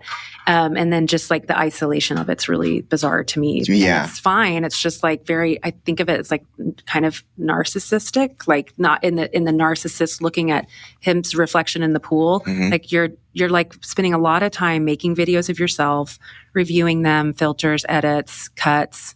Like this is very much about you and your image. And then you're like, what do you think of it? You know, and it's just like, okay, well, who cares what other people think? Even worse is you're posting it and basing the value of it on the views. Right. Girls are doing this. Yeah. Absolutely. Okay, let's go back to your son. We're dealing with an industry. Yeah. So, which that word, industry. Yeah. Who are these people? They're making games, they're selling them, they're making bank, and just leaving a trail of broken lives and broken families and broken hearts and lonely people. Yeah, and the R&D really speaks to their mission. Totally. Yeah, right? Because it isn't, okay, how are we going to get people to interact with other people? It's how are we going to rob them of all of their, literally, this is like internal messaging. Is how are we going to rob them of all their time? How are we going to monetize their attention? Right. Yeah. So you're making them work for you. You're using psychological tethering. It's like a type of slavery. Yeah, I was about to say that. Yeah. There have been many types. There's been chattel slavery. There's in the Bible, there's like people who devote themselves to a life of slavery because they need to survive. To survive, right? And then, this is something that's new. But it seems voluntary, but it is not, right? They're getting you to work for them for free. All they need is you to just sit there and stare at the screen and click the buttons. Yeah. The most valuable commodity on the market today. You know what it is? What? Information. Right? And they are harvesting every bit of information around us. So creepy. So creepy that they do that. Imagine you don't want to look at it or think about it, but like the monitoring on children too, because they're innocent and they're naive and like they don't know that like everything that they typed is going back to them. I don't know if NSA keeps this stuff. We know they do now. Right? Yeah. They do. They don't just have to get your phone. Have you seen the banks that they're building? Nope. The hard drive banks, like the storage facilities. Heard about them. Dude, they're cities. The whole city where the hard drives. That's what I mean. So you're in, the more time you spend online, the more of your entire life is going to be in that bank. The less time you spend, the more privacy you have. Yeah. And this idea that, I don't do anything wrong. I don't need privacy. It's like. Do you know what a kosher phone is? Nope. So Hasidic Jews, in Jerusalem, they have kosher phones where there's no GPS, no camera, no internet access. It's like a phone. Oh yeah, we do that. My son has that makes sense. Flip phone. No, nothing. Yeah. Yeah. It's pretty cool. So let's see. You were talking about red pill, like the Matrix, right? I was going to say. Of course. It's the first red pill I ever saw. Yeah. And it's like this enslavement of the people. Like the lore in the movie is that there was a war. Yeah. And that the humans tried to blow up the sky and then they got imprisoned and they got made into batteries. We're just copper tops. We're just crawling in on our own accord. No. Yeah. And this brings up the simulation theory, right? It's like, what are we actually doing? Like how are we intentionally going towards this world where we are, it's the transhumanist movement of it's like the reduction of the population and the the fusion of humans and machines. Right. And we're like, what's Neuralink? That's right around the corner. You know what that is, right? Yes. Okay. They're working wonders for people. Like blind people can now see, deaf people can now hear, people with spinal injuries can walk and Great.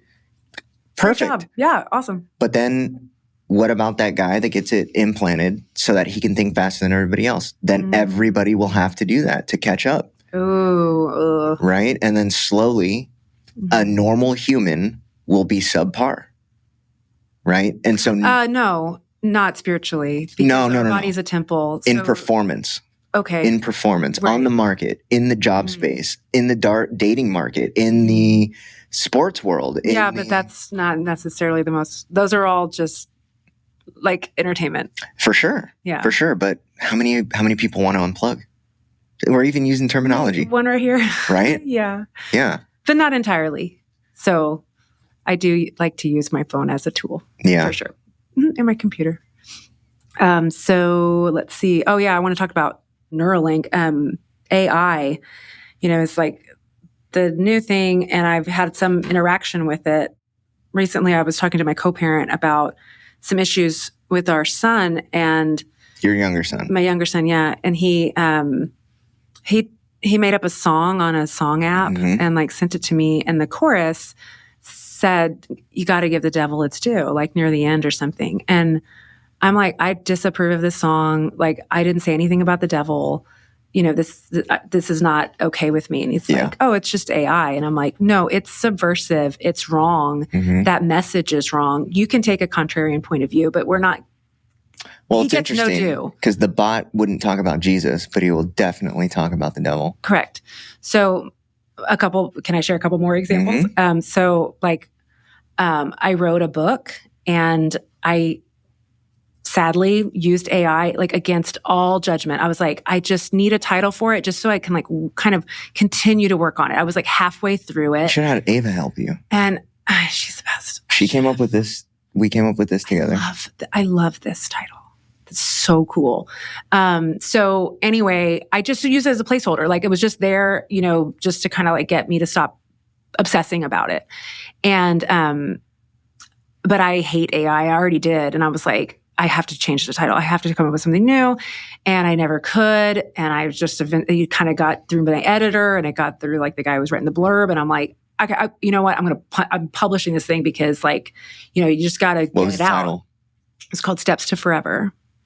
And it was about dance. Steps to Forever. Okay. So when I published it and it got up on Amazon, if you typed in that title, the very next thing underneath it was like an album cover with like a noose in it. And it was like, you know, as if it was like steps to suicide, right? Like how to commit suicide or something. It's like Steps to Forever. And I'm like, no. So I've changed the title. But to what? You know, I don't want to say, I'm still working on it, but I think I got something that I got from a friend. You know, like this is the way we should do things from a good-natured, good-spirited, well-minded, of sound mind person. Yes. So I just could not believe that happened. And then I told you about the bot on the dating app. So, you know, this just AI thing is so creepy. So I talk to my AI all the time. Uh-oh. But the reason why is because like when I talk to 5 different people, I'll get 5 different answers about any given subject. Yes. You know, and it's like, right. The information is boiled down to like the most like pointed and relevant information. And so like it's trained though. It is trained. Yeah. But like especially for me, right? Because I'm trying to like sift through a lot of convolution around this industry, right? And so I'll have these conversations and I'll talk to people and I'll hear things and then I'll like read books and see stuff. And it's like and I'll ask it like, based on all the available information, give me the most accurate answer. And it'll like break it down on like, it'll give me the answer and then break it down why. And it's like, this was used, da da da. And it's like, okay. So as a tool, but then like in college, there are entire classes that if you get caught using AI, you will fail immediately. Right. And it's like, who was it? I was talking to like a professor or somebody that was like talking about like, how does this make sense that you're going to fail people for using a tool that's available in a world where that is going to become the authority on everything? It's like, yeah, we're in a conundrum here. I would resist that authority. I just think it's not weighted correctly. Well, this is where we go to President AI. Okay. Yeah. Cool. Yeah. So I checked that out. It's like the Joe Rogan concept. Yeah. I think it's a terrible idea. It's just that he doesn't know like what to prioritize. Like there's somebody behind based on input. Yeah. But there's also the fact that it's trained and it's programmed. So there are in fact people behind AI. And I think part of the trick that the tech industry is trying to pull on us is convincing us that like the machines are not sentient, but the machines are, not by virtue of their own spiritual awakening, but by virtue of the fact that they are man-made constructions. Okay, by sentient, what do you mean? Self-aware? They have the mind of the people who programmed them. Okay. So there's someone in there, and it could be a collection of people. But if you elect President AI, you're actually electing those people. For sure. And just because it operates on its own accord according to their Input. instructions doesn't mean that they're not in charge of it. And so, like, I wouldn't elect Sam Altman as president. Yeah. Or his team. And that's who you'd be actually electing. You've got to, it's the Wizard of Oz. Like, you have to pull the veil. Back. Yeah. And then even I heard Sam Altman talking on Conversations with Tyler, and he was talking about the insurance behind AI. Like, if they were to get sued for whatever they're doing to kids or whatever. And he said, like, you know, it's kind of, he related it to kind of like the banking, like too big to fail type shit. I mean, he has that in mind. It came out of his mouth. He's like, I mean, I don't want it to be like that. But it is. Yeah. It's crazy. I don't know. How about this whole like uploading conscience? Have you heard of what this? Michael Jackson tried to do? Oh no, he tried to preserve his body. Yeah, I've heard about it. You'd like go to the cloud. Yeah. What do you think about that? It's kind of sacrilegious to me, like, to think like of this, like almost this heretical. Heaven. Yeah, like I'm going to put my conscience, my spirit into like a cloud. Like, I'd rather just go to heaven. I mean, do you think it's possible? I know where I'm going. Okay. I don't need to preload it into a computer. Yeah. I think people don't really understand like how big of a deal this actually is. Like, that we're literally like kind of fighting for humanity's future. Sounds so crazy to say that, huh? The future of humanity is like contingent on like shit like this. Like, are we going to end up a battery? It's a crazy. Okay, so technology, just definitionally technology, right? You know, like eyes are a technology. Like, when you really think about like, right, the human machine is a technology in and of itself. I don't know. Interesting. Yeah. It was God created, right? But it's still a technology. But so is language. Is it? What's it? I don't know the definition of technology. So it depends on where you look. It was man-made. Technology? Yeah. Technology is like, well, let's look it up. Okay. But like, recovery is a technology. Oh. Right? Cool. You know, language is a technology. These are also technology. But so are like knives. Yeah, I feel like there's a will to some things that are not technological, because there's not a determinism to it. Like, you could be influenced by physical properties in your brain, but ultimately, like, you do have a free will, and that makes it not strictly technological. Okay, so it's the application of scientific knowledge for practical purposes, especially in industry.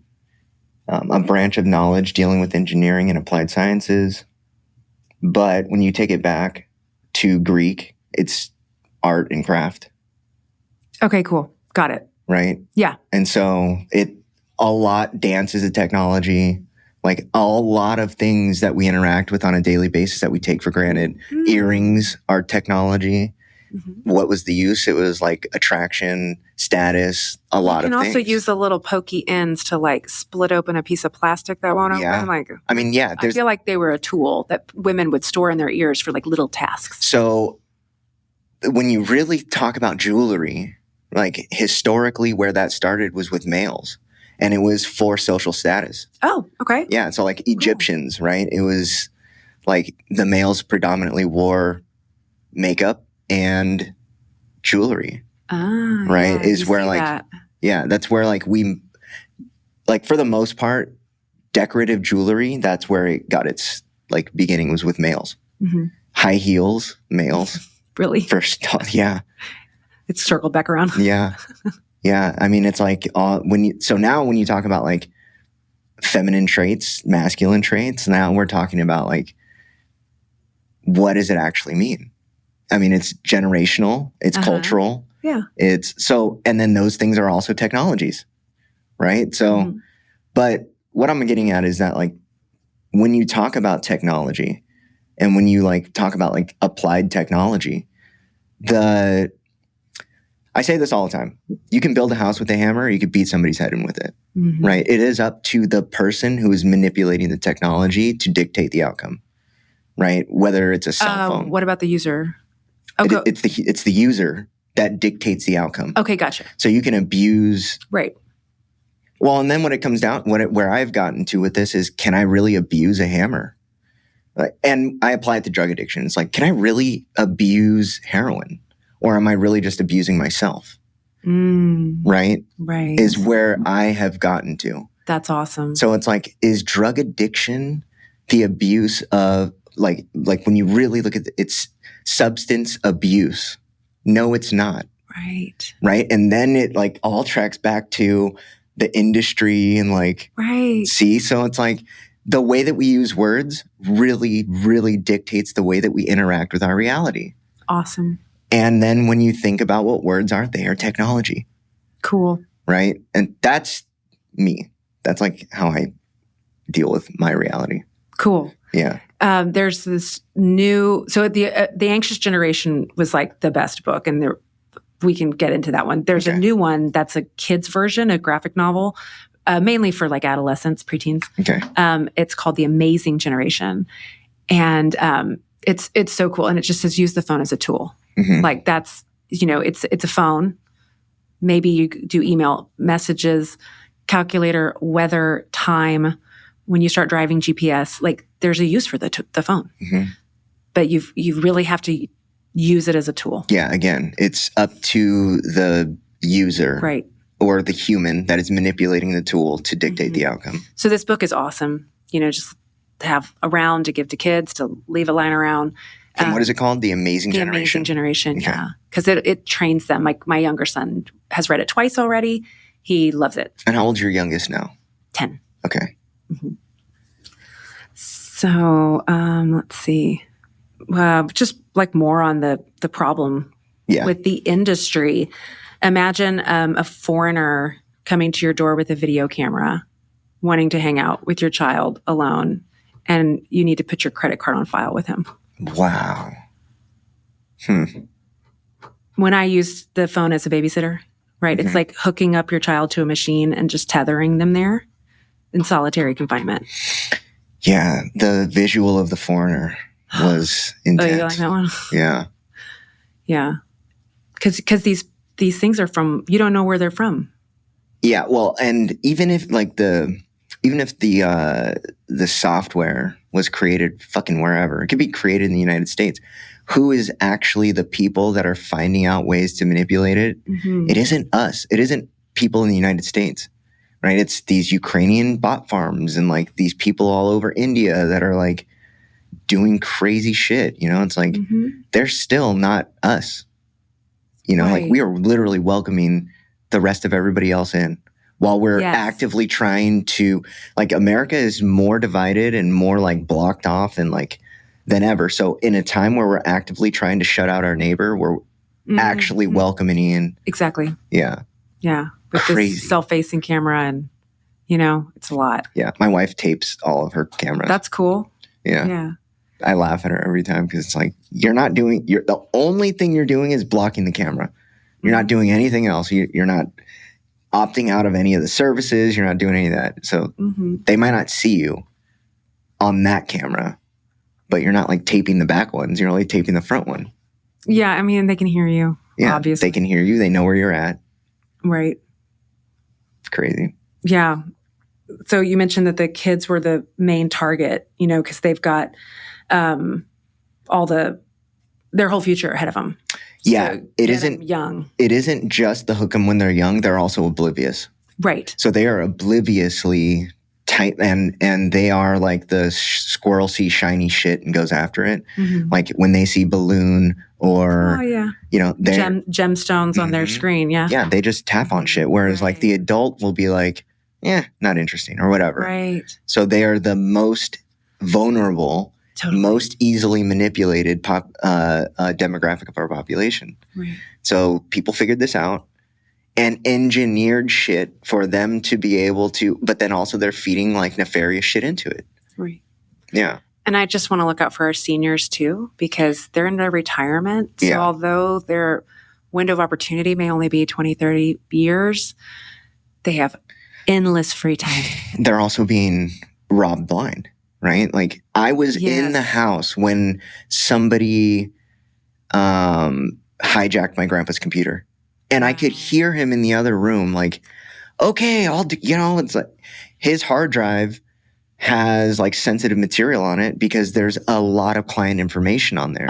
And so he was like paying him thousands, getting ready to like pay this person thousands of dollars to release his computer back to him. And it was like, dude, wow, crazy. And this was recent, it's like the shit is still going on. Right. And they are targeting, it isn't, the average 35-year-old doesn't have a life savings, right? Who has life savings is like retired old people. Right. Yeah. Yeah. Yeah, totally. It's like, we know we're in trouble. We're all on this plane, and like, oh no, we all know. We gotta figure out a way to land it. Yeah. Even people who will vehemently fight against the truths that you're talking about, they inherently know, like, we're kind of fucked. Like, there is no escaping this. There is. I'm sure there is. On an individual level, maybe, but systemically at this point, no way. It's like, it has to be a mass. I mean, but you don't need it. That's okay. Yeah. Because you can save yourself.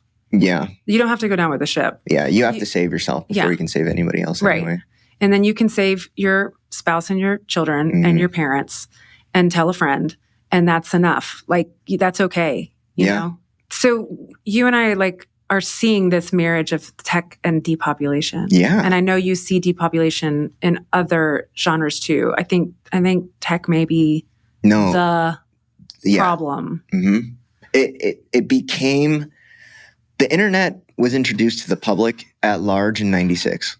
Yeah. Okay. So this has been going on for generations before that, but plus internet equals, voila. Yeah. Cool. So there's the technology behind it, and there's the science of the dopamine, right? So the R&D around all this. Oxytocin has a half-life of 16 to 18 hours, and dopamine has a half-life of 5 to 10 minutes.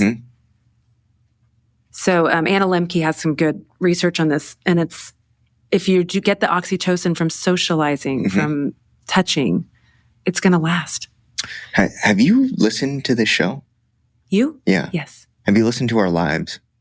Oh, wait. Maybe I heard about that. Oh, I think I heard about that oxytocin thing on your show. Yeah. It was Dr. Shaw. Yeah. Forgive me. I'm really wanting to give everyone their credit. Yeah, but I didn't write down his name. Forgive me. Dr. Shaw. It was him. Yeah. And I was like, wow, that's the tech addiction right there that you need to hit all the time. Yeah. He was amazing. And when you really talk about the evolution, we would get bored of Nintendo. Yeah. Right? And totally. You fast forward 20 years and the research and development has really pointedly, how are we going to hijack people's attention? Yep. And then it's like this hypersexualization of a lot of stuff. And violence.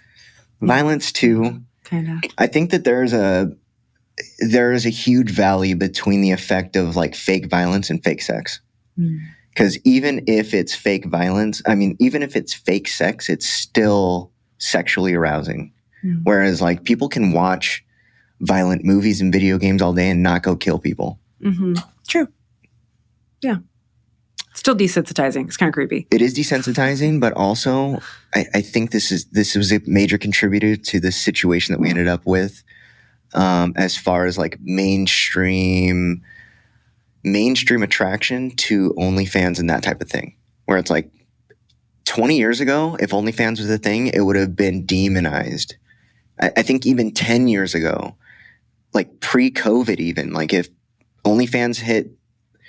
Actually, do you know what OnlyFans originally started as?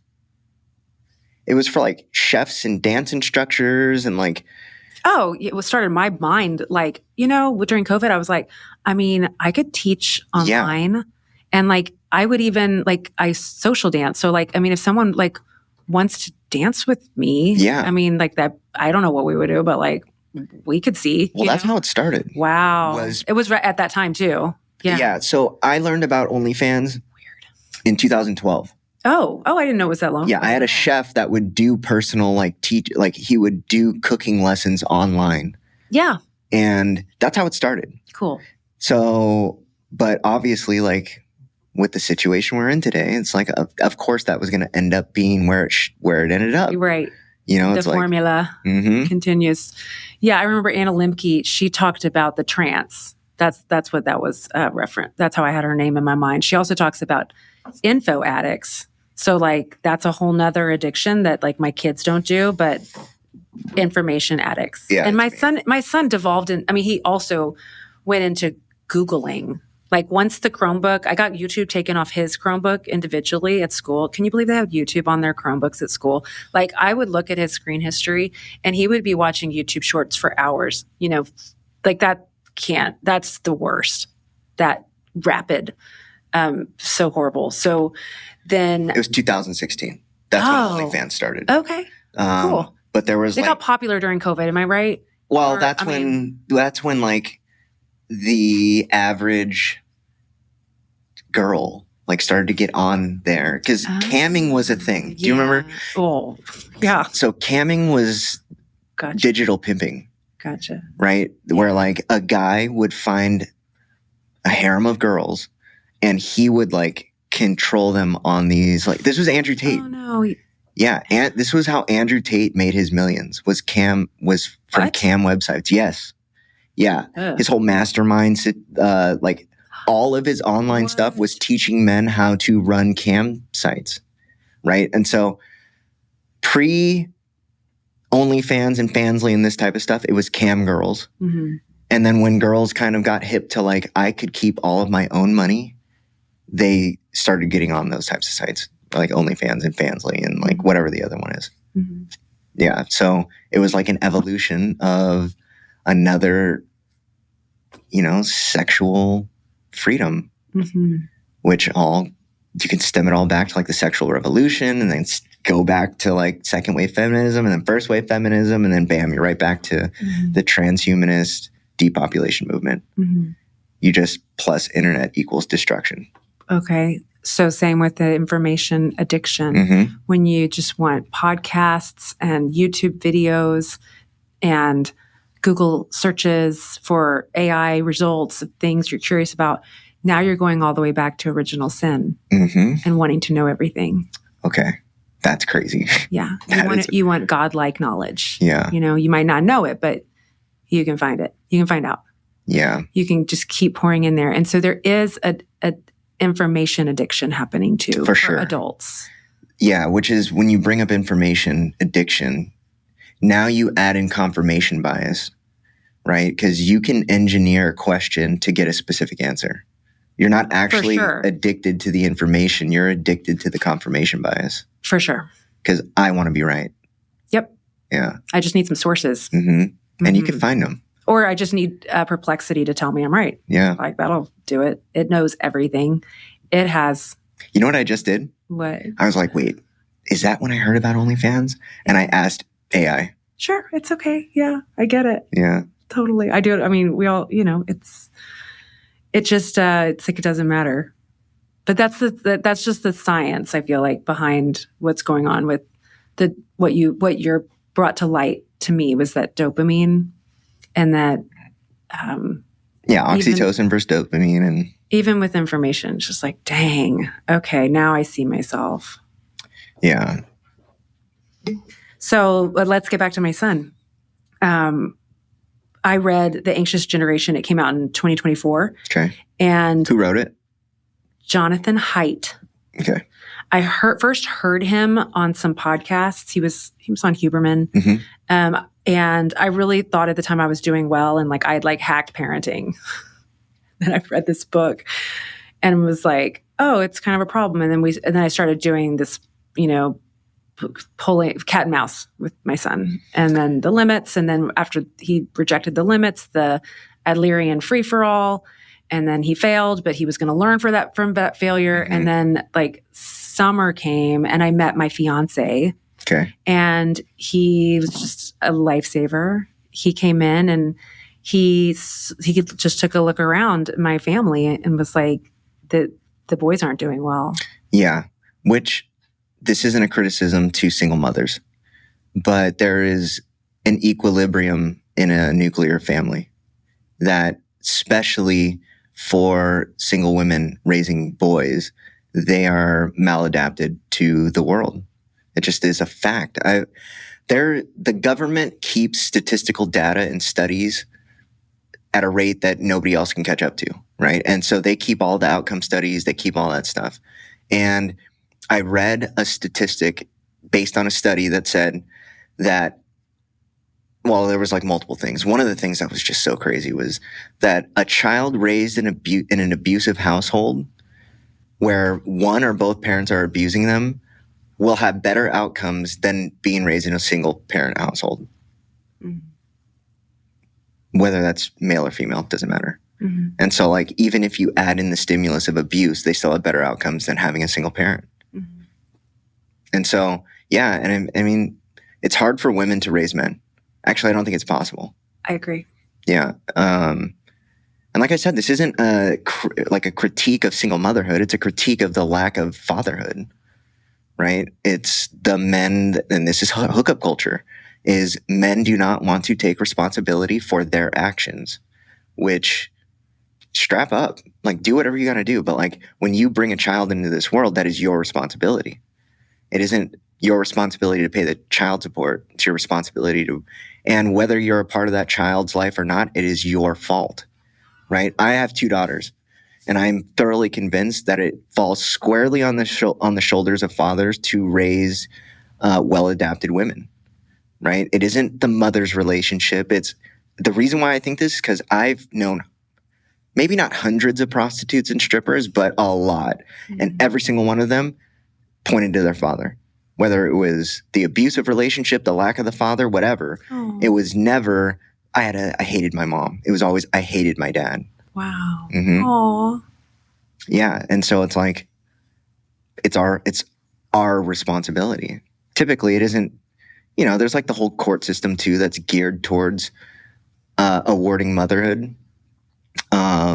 Whether that's whatever, right? It's like the paternal side of the court case almost always loses. It's like a 99% failure rate on that side. Mm-hmm. But it's still our responsibility. Whether somebody tries to take it from us or not, it's still our responsibility. Yeah. So he came into my life and wanted to help me and my boys. And I had an idea, a philosophy that you don't want rules, like you need values. Mm-hmm. And he said, you need to really think about what character traits you want your sons to have. And so I thought about it, and I thought, okay, the big word is respectful. Okay. That was what we lacked. The subsets are going to be, there's going to be, be respectful is like the word. And then it's going to be honest, kind, and responsible. Those are the components of being respectful. Okay. So you're honest, the truth, you're kind, and you're responsible, because like you're not being respectful if you're not taking care of yourself, taking care of your responsibilities. You're not being respectful if you're being rude. You're not being respectful if you're lying to me. So like, be respectful. So that was, just enough that they got it. We lectured, we set it up, and we started funneling everything through those principles. Okay. Was this treatment? Yes. Okay. For about almost a year. And so, it happened, I don't know, in the fall before treatment. And the changes happened so rapidly once that was in place, and so much was revealed. Mm-hmm. So my older son just like couldn't get with the program, just like couldn't do it, and then I really saw the moral failing, not just that before it was my fault that he snuck by me. It was my fault that I forgot to set the parental control for the new time frame. It was all my fault. Because my sweet boy couldn't do anything wrong. Of course. And he was powerless against this technology. Yeah. Like it was my fault. So it's like, okay. But now I could see that the things that he was doing was not just, breaking my rule. It was like, I'm letting him have this moral failing. I can't let him. This is not good for him. Not because it's an extra hour screen time, or he stayed up all night, or he's late for school, or he slept during class. It's like, this is his spirit. This is his character. This is who he is. This is how he feels about himself. This is his future, like, soul on the line. Okay. Yeah. So what effect did it have on you around these realizations? Oh, it just lit a fire. Okay. Like it just focused me. Okay. So laser focus. So then I'm like doing a lot more research. I read The Tech Trap by Deborah Berry. She's from Houston. Her daughter had issues with like online predators, and the woman described the whole story of her daughter being sent to Therapeutic boarding school. First, she went to Wilderness for 3 months. Whoa. And then she went to Therapeutic boarding school. And so it's in my mind that like there's an escape route that is going to help him. Like if I can't solve this problem, that's where you skipped Wilderness, right? I did skip. Yeah. Okay, cool. So I know that that's my last resort. Anything I do between now and then is like, I want to keep him home. This is my honor and privilege and duty. So, I confronted him with self-awareness, like, you need to be honest with yourself. So that respectful part with the honesty, honest with yourself. And you're not. You have an internet addiction, a tech addiction, I don't know what you call it, video game addiction. You have this problem. Yeah. And so I got a checklist from a website. It was like PubMed or something, NIH. And it was about 10, 12 things. And I printed it out and I sat down with these signs with him and would go through the signs one by one. I can share them with you if you like. Yeah. Yes? Okay. So use longer than intended. Okay. Preoccupation. Okay. Withdrawal signs and symptoms. Okay. Tolerance. Okay. Unsuccessful attempts to stop or reduce internet use. Hold on, let's go back one. Tolerance is like a building of tolerance, as in needing more and getting less out of. Yes. And multiple devices. Yeah, needing more. More time, more devices. Yeah. Craving. Loss of interest in other hobbies or activities. Okay. Excessive use despite problems. Use of the internet to escape or relieve a negative mood. Okay. And finally, lying about use. Okay. So as we go through these, he struggled to be honest with himself, but we checked off each one. And by the time we got to the end, he said, no, I don't lie about my use. And I said, come on, man. You do. When was the last time you lied? And he was like, yesterday. And like, he really meant it. Like in his mind, he was sitting there with me having a conversation. Like he was stone cold sober. He was done. Like, I'm not using now. So like, I'm fine. Like, it's not a problem because I'm here. Yeah. Like he couldn't see past yesterday, that like, this is happening all day, every day, all the time to you. And I feel like as much as I kick myself for that Adlerian approach, at least he could see, like, at least we got to failure. Yeah. Is this from your podcast? Like, make sure. Oh no, it's from like Gamer Anon. There's one of these groups. Make sure the addict gets enough of whatever they're addicted to. Oh no, to. trust me, that is us too. Okay. Yeah, I think that systematically people have been robbed of the full benefit of their suffering. And it's because of codependency and enablement, right? Where like the parent, the loved one, the friend, almost always in that order. If it's a child, it's the parent. If it's a spouse, it's a loved one. And if it's not within those familial ties, it's the friends. Will justify people's use and step in on their consequences. And what you're ultimately doing is making yourself feel better. And what you're doing is robbing that person of those experiences, because they talk about the demoralization and how important that is. How do you have that? And men, maybe this is true for women too, but men respond, and Dr. Shaw hates it when I say this, but men respond really well to guilt and shame. And if you rob them of the opportunity to be guilty, they will never learn from whatever it was that they did wrong. And if you always step in on their consequences, then you have negatively reinforced a negative behavior.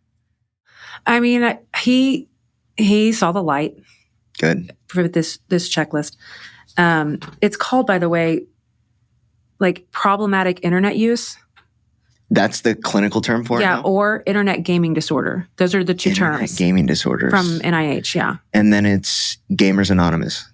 Yeah. Is the support group, right? Yeah, there's Gamers Anonymous, and there's the Anon group, the like friends and family group. Oh, there's a... Yes. Oh, wow. Yeah, that's where I got that from. Cheryl Wolf is a therapist who runs it. She's so amazing. A family support group for Gamers Anonymous is... What is it called?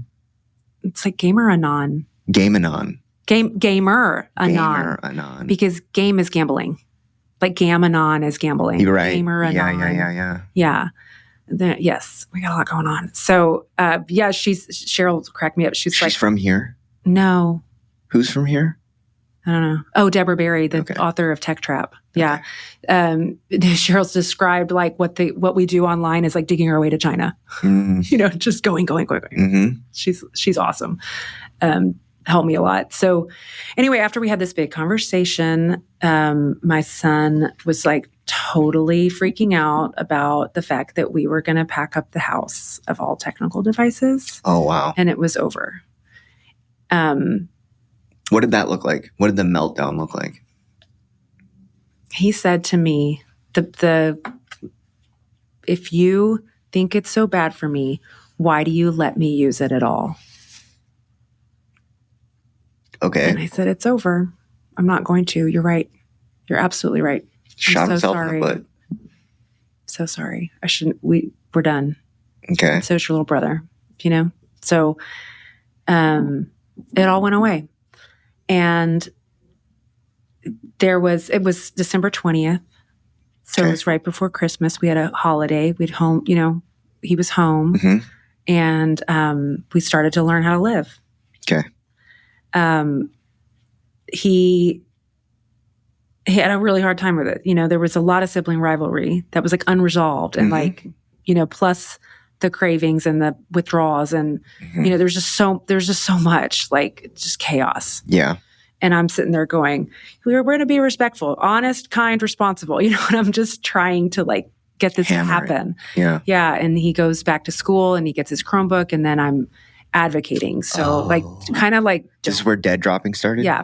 So kind of don't waste your time. But like it was the school counselor, the school principal, the assistant principal, every single one of his teachers, the district level tech department, the curriculum department. It's a hot potato. Yeah. Because they're going, well, you got to talk to them. Yes. Yeah. So curriculum's like, oh, we don't do tech. And I'm like, you're all tech. All my son does is play on his computer. So that is, in fact, his curriculum. Yeah.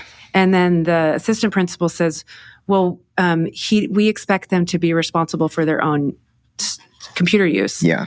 And I'm like, what's the curriculum to develop digital citizenship, digital responsibility? He hasn't learned that yet. No one has taught him how to do that. And then the teachers have like ways they can shut it down.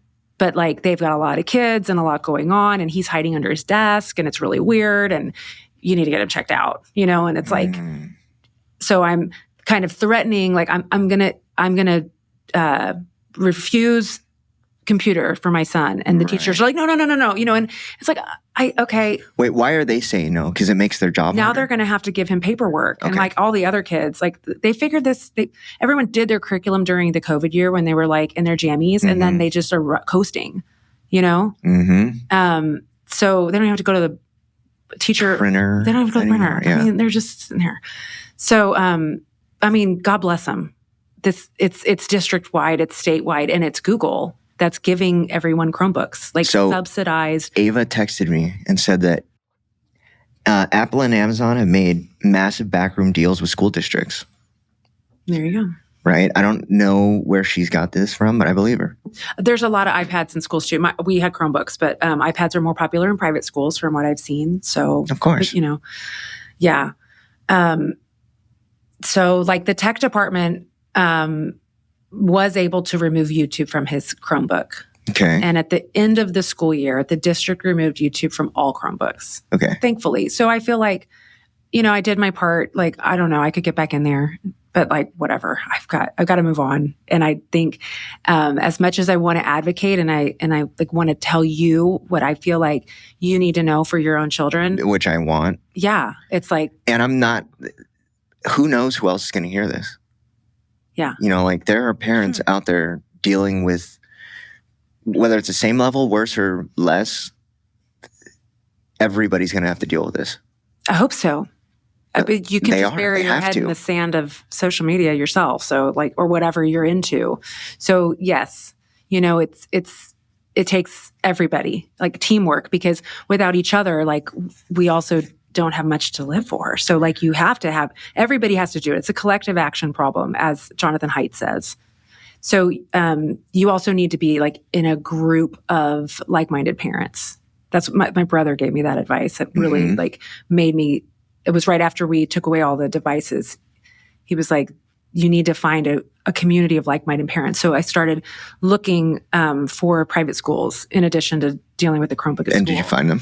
Yeah, we applied to a tech-free Catholic school and didn't get in and got waitlisted. And then we applied to another Orthodox Christian tech-free school. And by the time, like he did his visit and like we were waiting to hear back, and he was gone. He didn't make it. Isn't that interesting that they are religious organizations? Isn't it? Yeah. All textbooks in the book. So he made decisions that was a slow march to therapeutic boarding school. And so like initially it was like, you are not spending the summer at home gaming. You did that last summer. I let you do it. When I asked you what's your plan for going back to school, and you said, no, I'll get over it.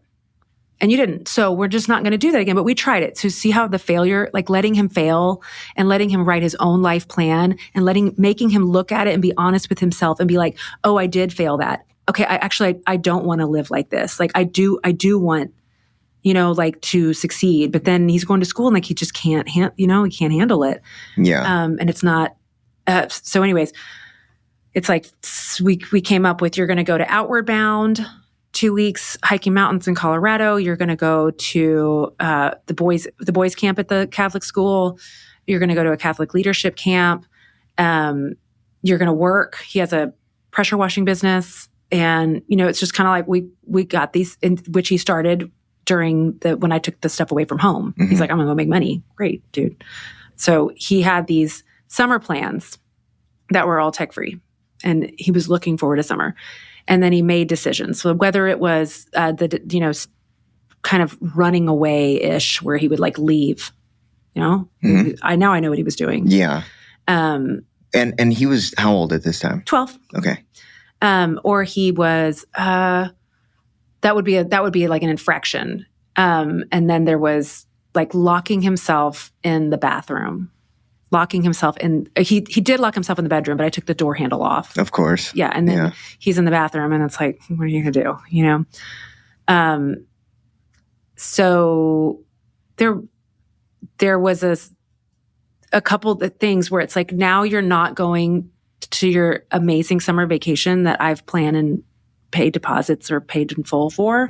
You are now going to wilderness. Okay. It's a 3-month program. This is what it's like. And he's like, I don't want to go. I don't want to go. I don't want to go. But then like there was another infraction, a final one, where he knew that if he didn't, if he did something again, it was going to be a behavioral choice, where he chose to go to the next place. And I showed him therapeutic boarding schools, and he liked this one. It showed a lot of outdoor adventure. He loves to hike. So he was like, I want to go. And I'm like, well, you're going to go if you do this thing again. And the thing he did the last time was like lock himself in the bathroom with a book. He didn't do that. Yeah. So that was like not that bad. And I'm like, I really think he's kind of crying for help. Yeah. Like, I'm okay with this. Like, I need to do this. Mm-hmm. And on my end, I knew that the wilderness program was not going to be long enough for him.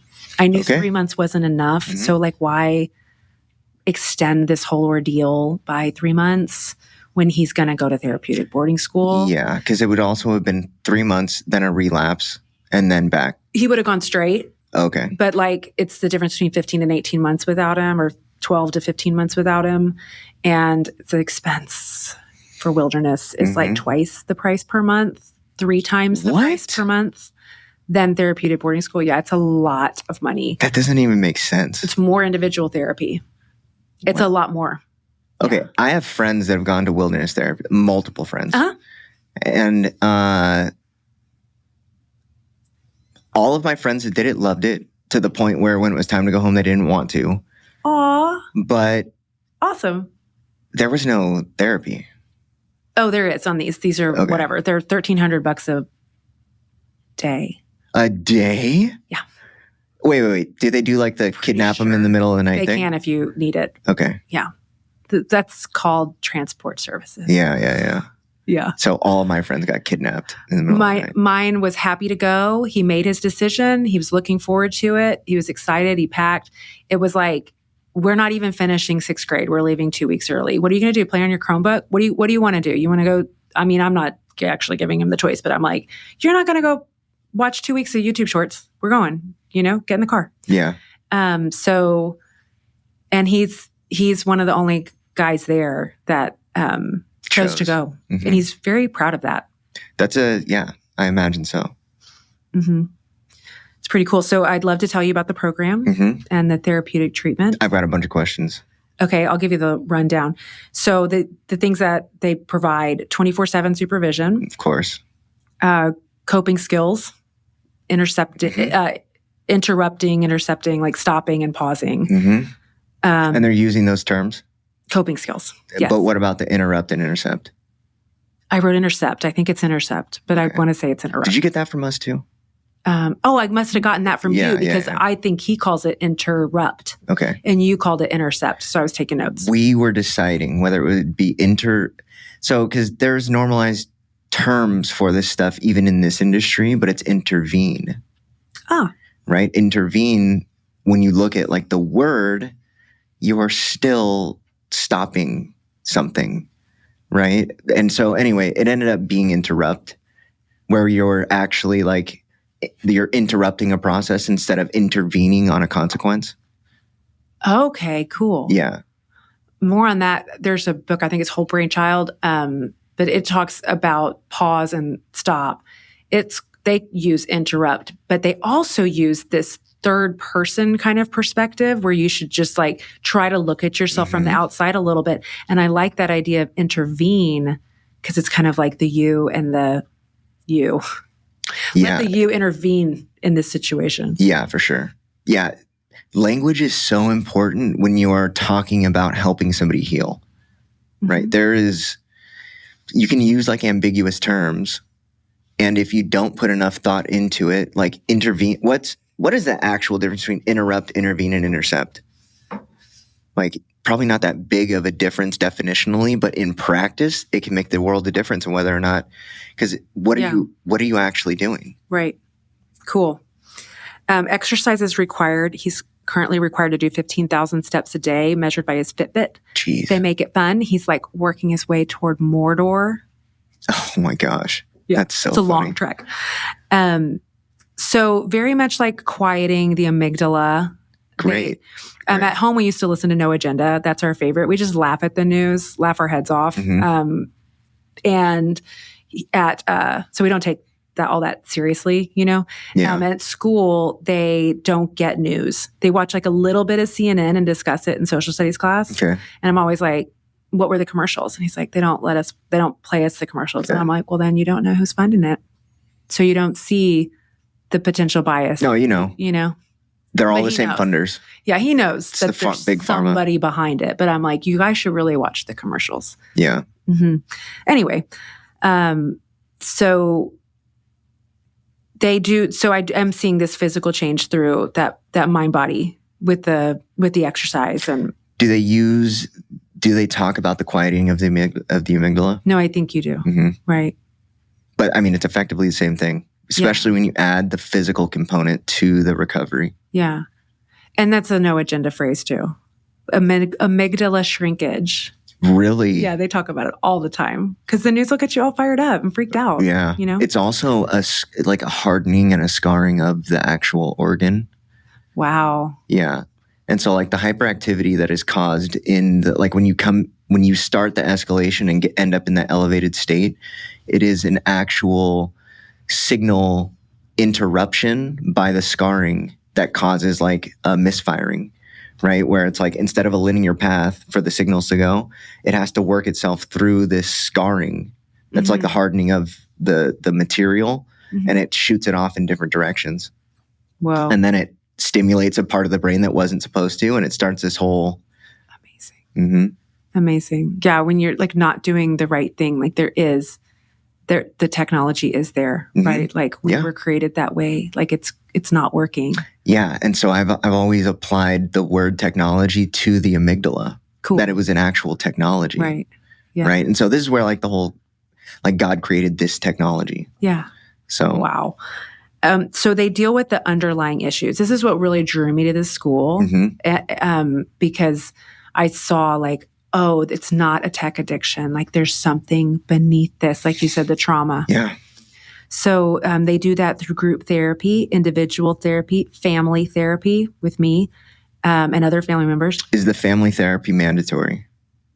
Yeah. Okay. I mean, no question I would show up. I can't imagine a family that wouldn't. Yeah. Okay. Yeah. So within addiction, especially towards like the downstream effects of it, and I imagine so with tech as well, is that people, specifically family, end up loving one of two ways: with their time or their money. And if they are still loving with their money, they haven't been robbed yet. And if they are only loving with their time, it's because they have guilt or shame.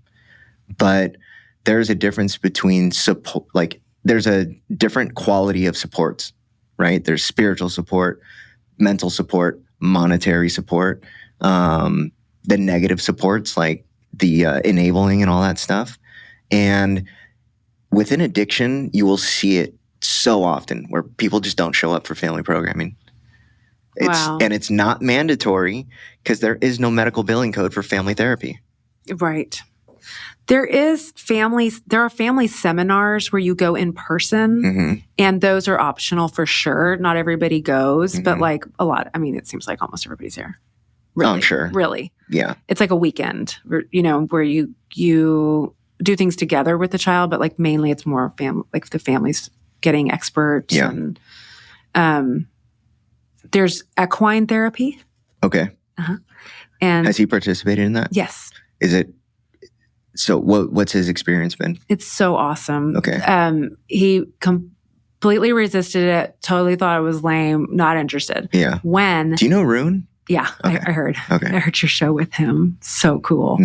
So this one, it has 6 stages of like learning to put the bridle on and learning just to kind of pet and just kind of stand there. And then like get it to walk and then get it to play. And then it goes until you're trotting on it. So like there's a lot of stages. And when he got there, first 3 months, he was resisting, and the horses were just hanging with him. He wasn't doing anything. And he would show me like, oh, this is what we have to do, kind of. And I'm like, well, you wanted to ride horses. Like last summer, we rode horses, and you, for the second time, and you asked the guy, can we take off? And the guy's like laughing at you, like, no, this is your second time on a horse. You're like nowhere near trotting or running on a horse. Like, it takes so much time to get good at it. And my son's like, oh man, I really wanted to, like, I didn't want to do this again. I didn't want to just like across the same mountain, right? Because I already did it. So I'm like, this is your big opportunity. You have all this time. Like, you should write it. And he's like, okay. So we go back in the tent and talk to the lady who owns the place. And he's asks her, can I trot on it, like now? And she said, no, I don't let you work the horse before you have a relationship with it. That's not fair. Yeah. And that's not right. And that was totally what he was doing in life. And it was like, his light bulbs and my light bulbs were like, oh my gosh, we were just talking about this in family therapy. Like, you not investing in the relationship, in any relationship. You just wanting your thrills. So, it's this equine therapy is a little bit of a different approach. It's just like the traumatic, like hanging with the horse and having emotional resonance, but I'm sure that's going on too. Yeah. It's great to know. Yeah, I'm sure it is. It's unavoidable for the horse. Mm-hmm. So there has to be some type of exchange. Yeah. It just is what it is. So a couple weeks ago, after Thanksgiving, every time I see him, he's doing so much better. Even the first time when he was crying and resisting, and I hate all this supervision, like, he was still doing better. Yeah. And then it just keeps getting better. And like around Thanksgiving, he was like playing with the horse, walking it, and then at Christmas, he told me he made a friend. He's got one that he really likes. He's going to ride it. They're doing everything together. It's like Tank. Like, he just needed Tank.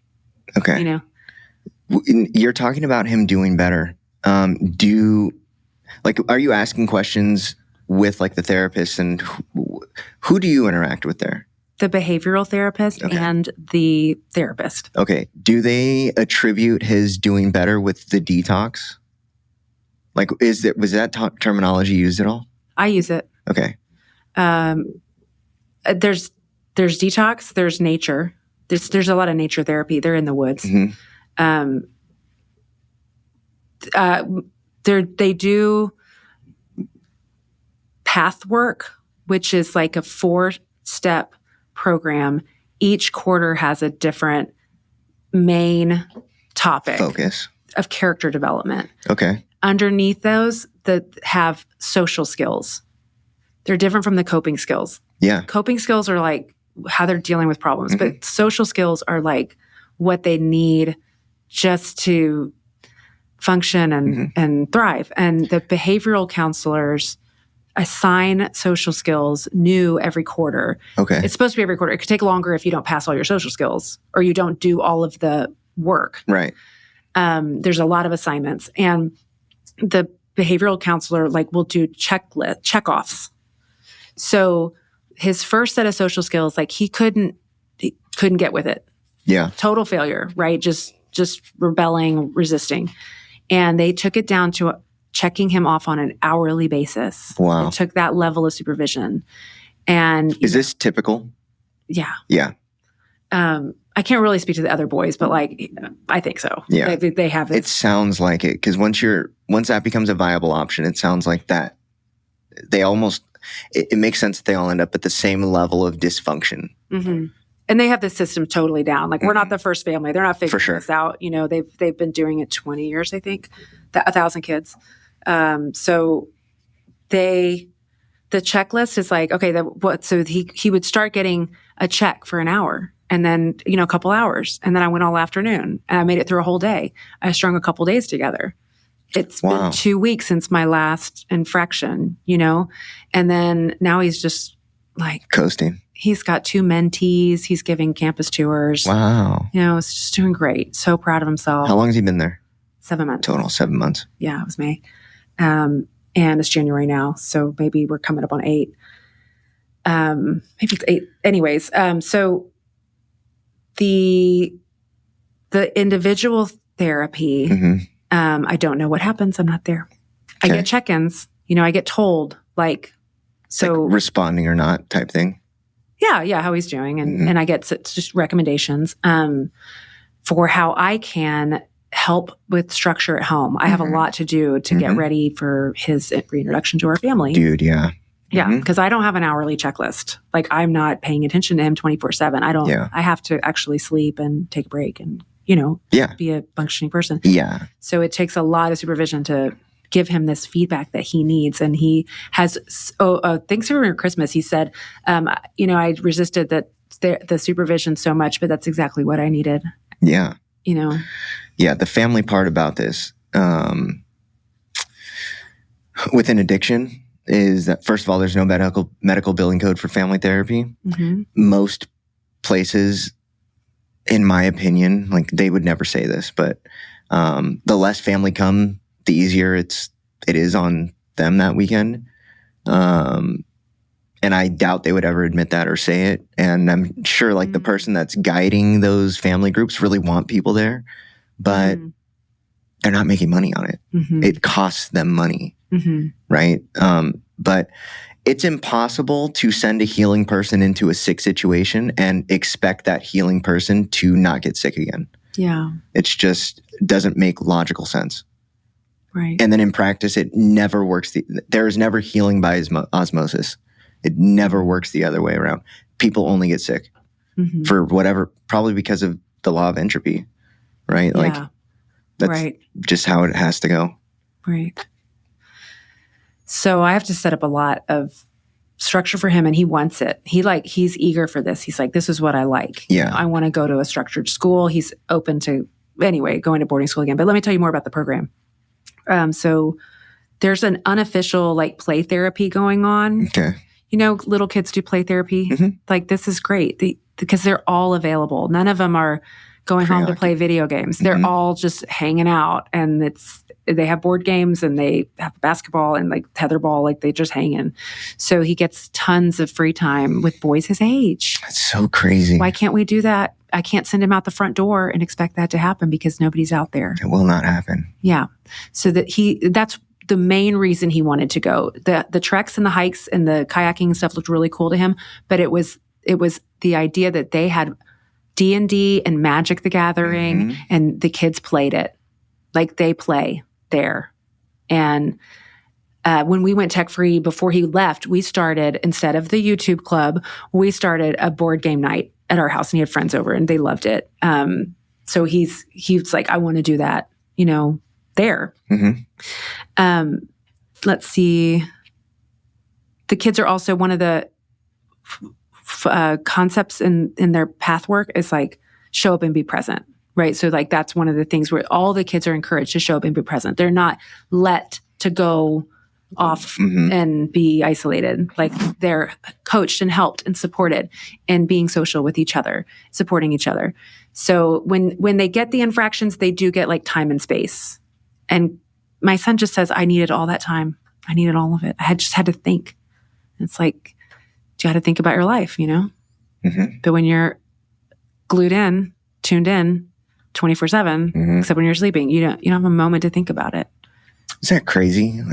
How right on Timothy Leary was all those years ago. What did he say? It was a tune in, or it was drop out, tune it, whatever it was, the LSD thing. Really? Yeah. I'll tell you what it was. What does it mean?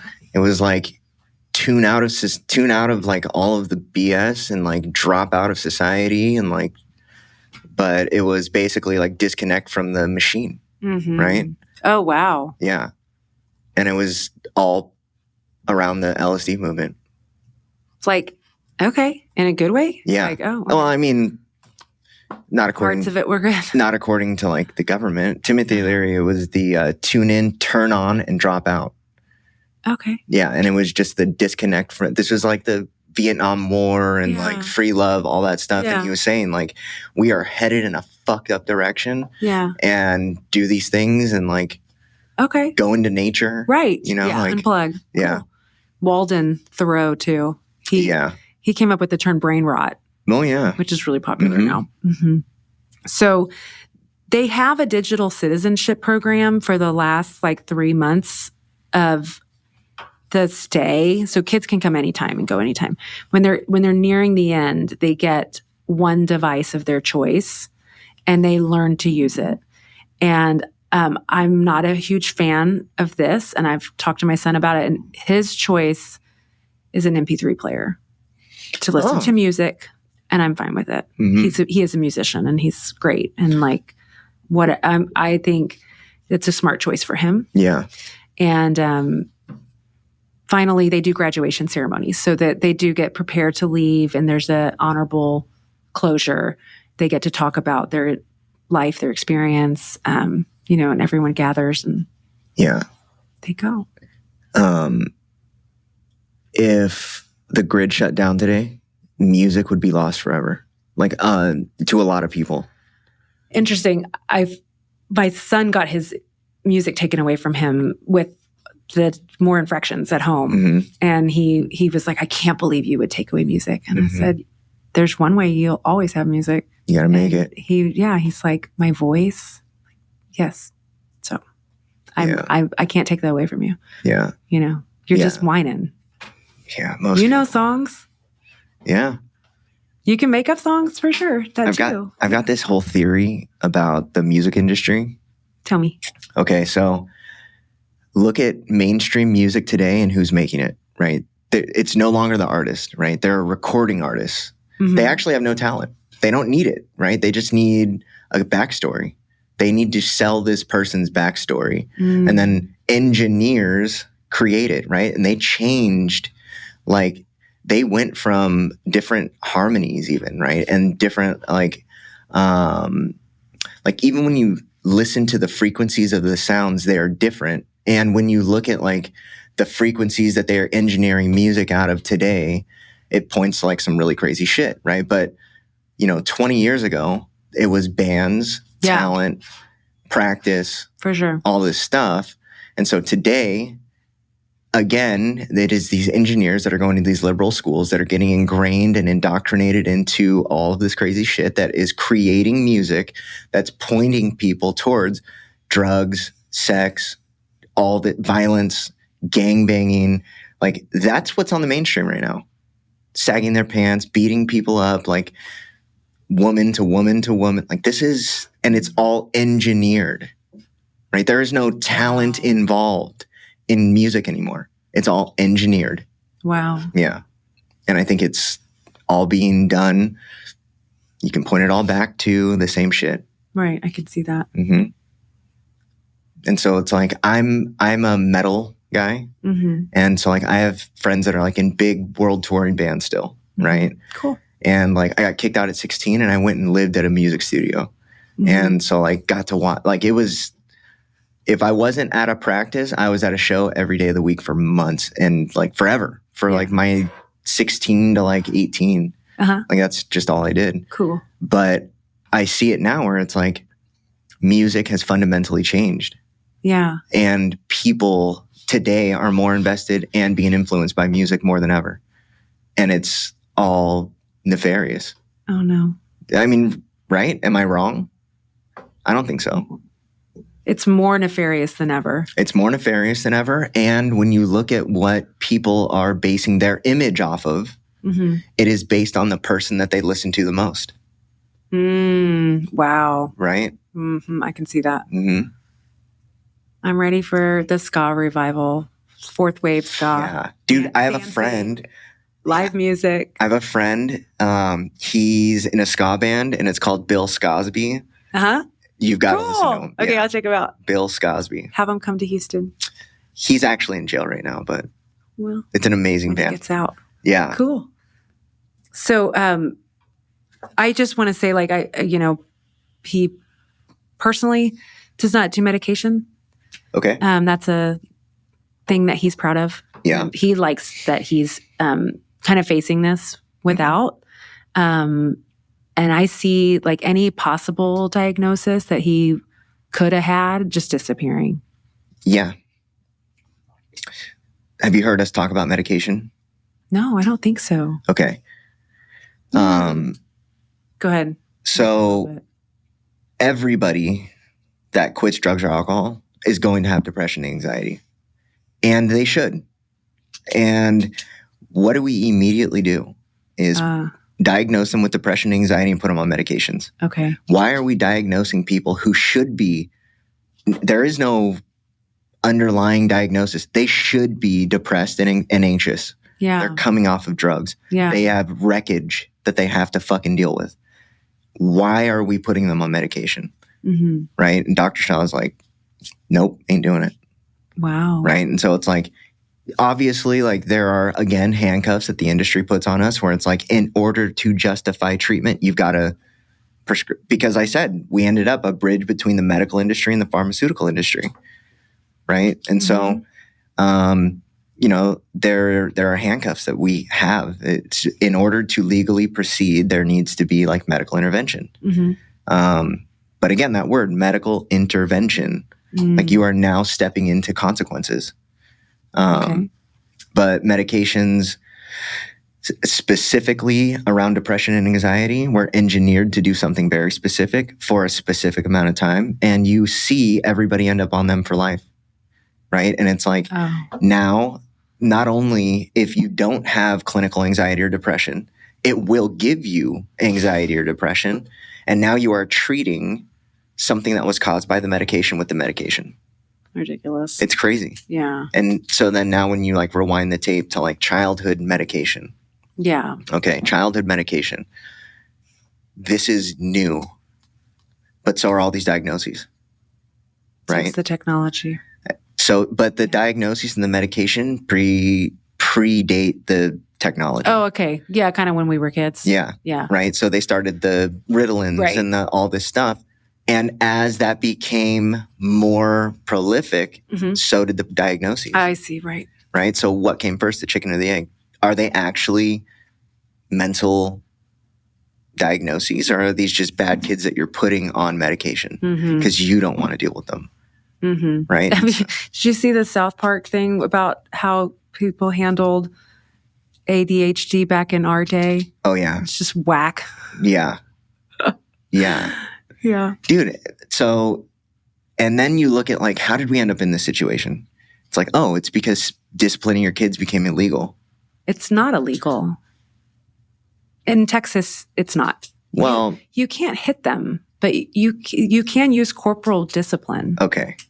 Yeah. I was hit as a kid, and that shit worked.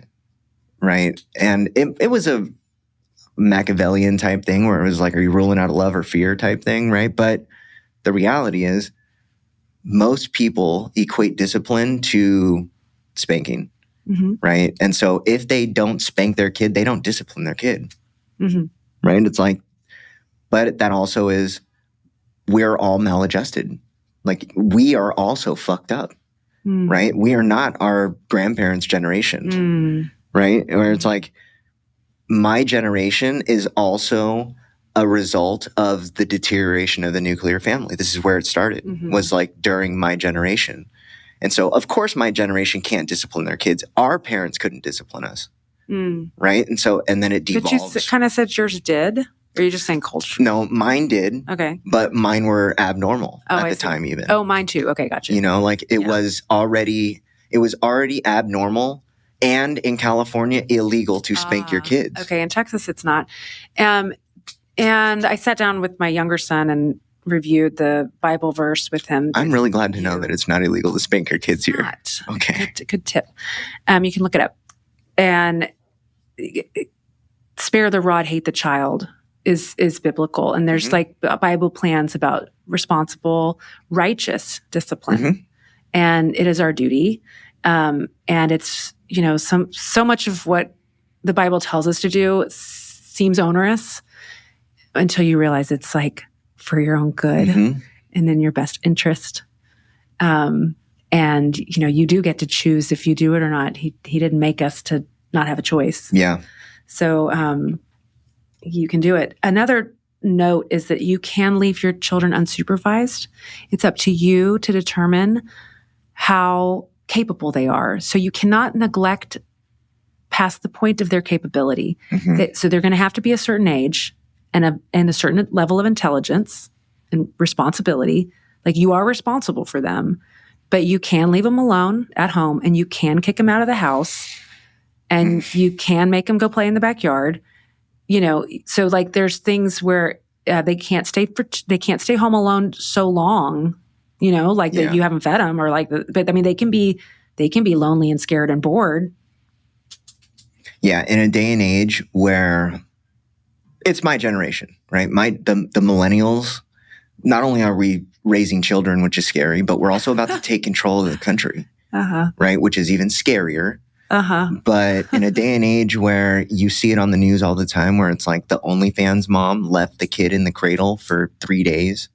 What? Dude, it's crazy. We're like, it's because it's my generation that has no clue what the fuck they're doing. What?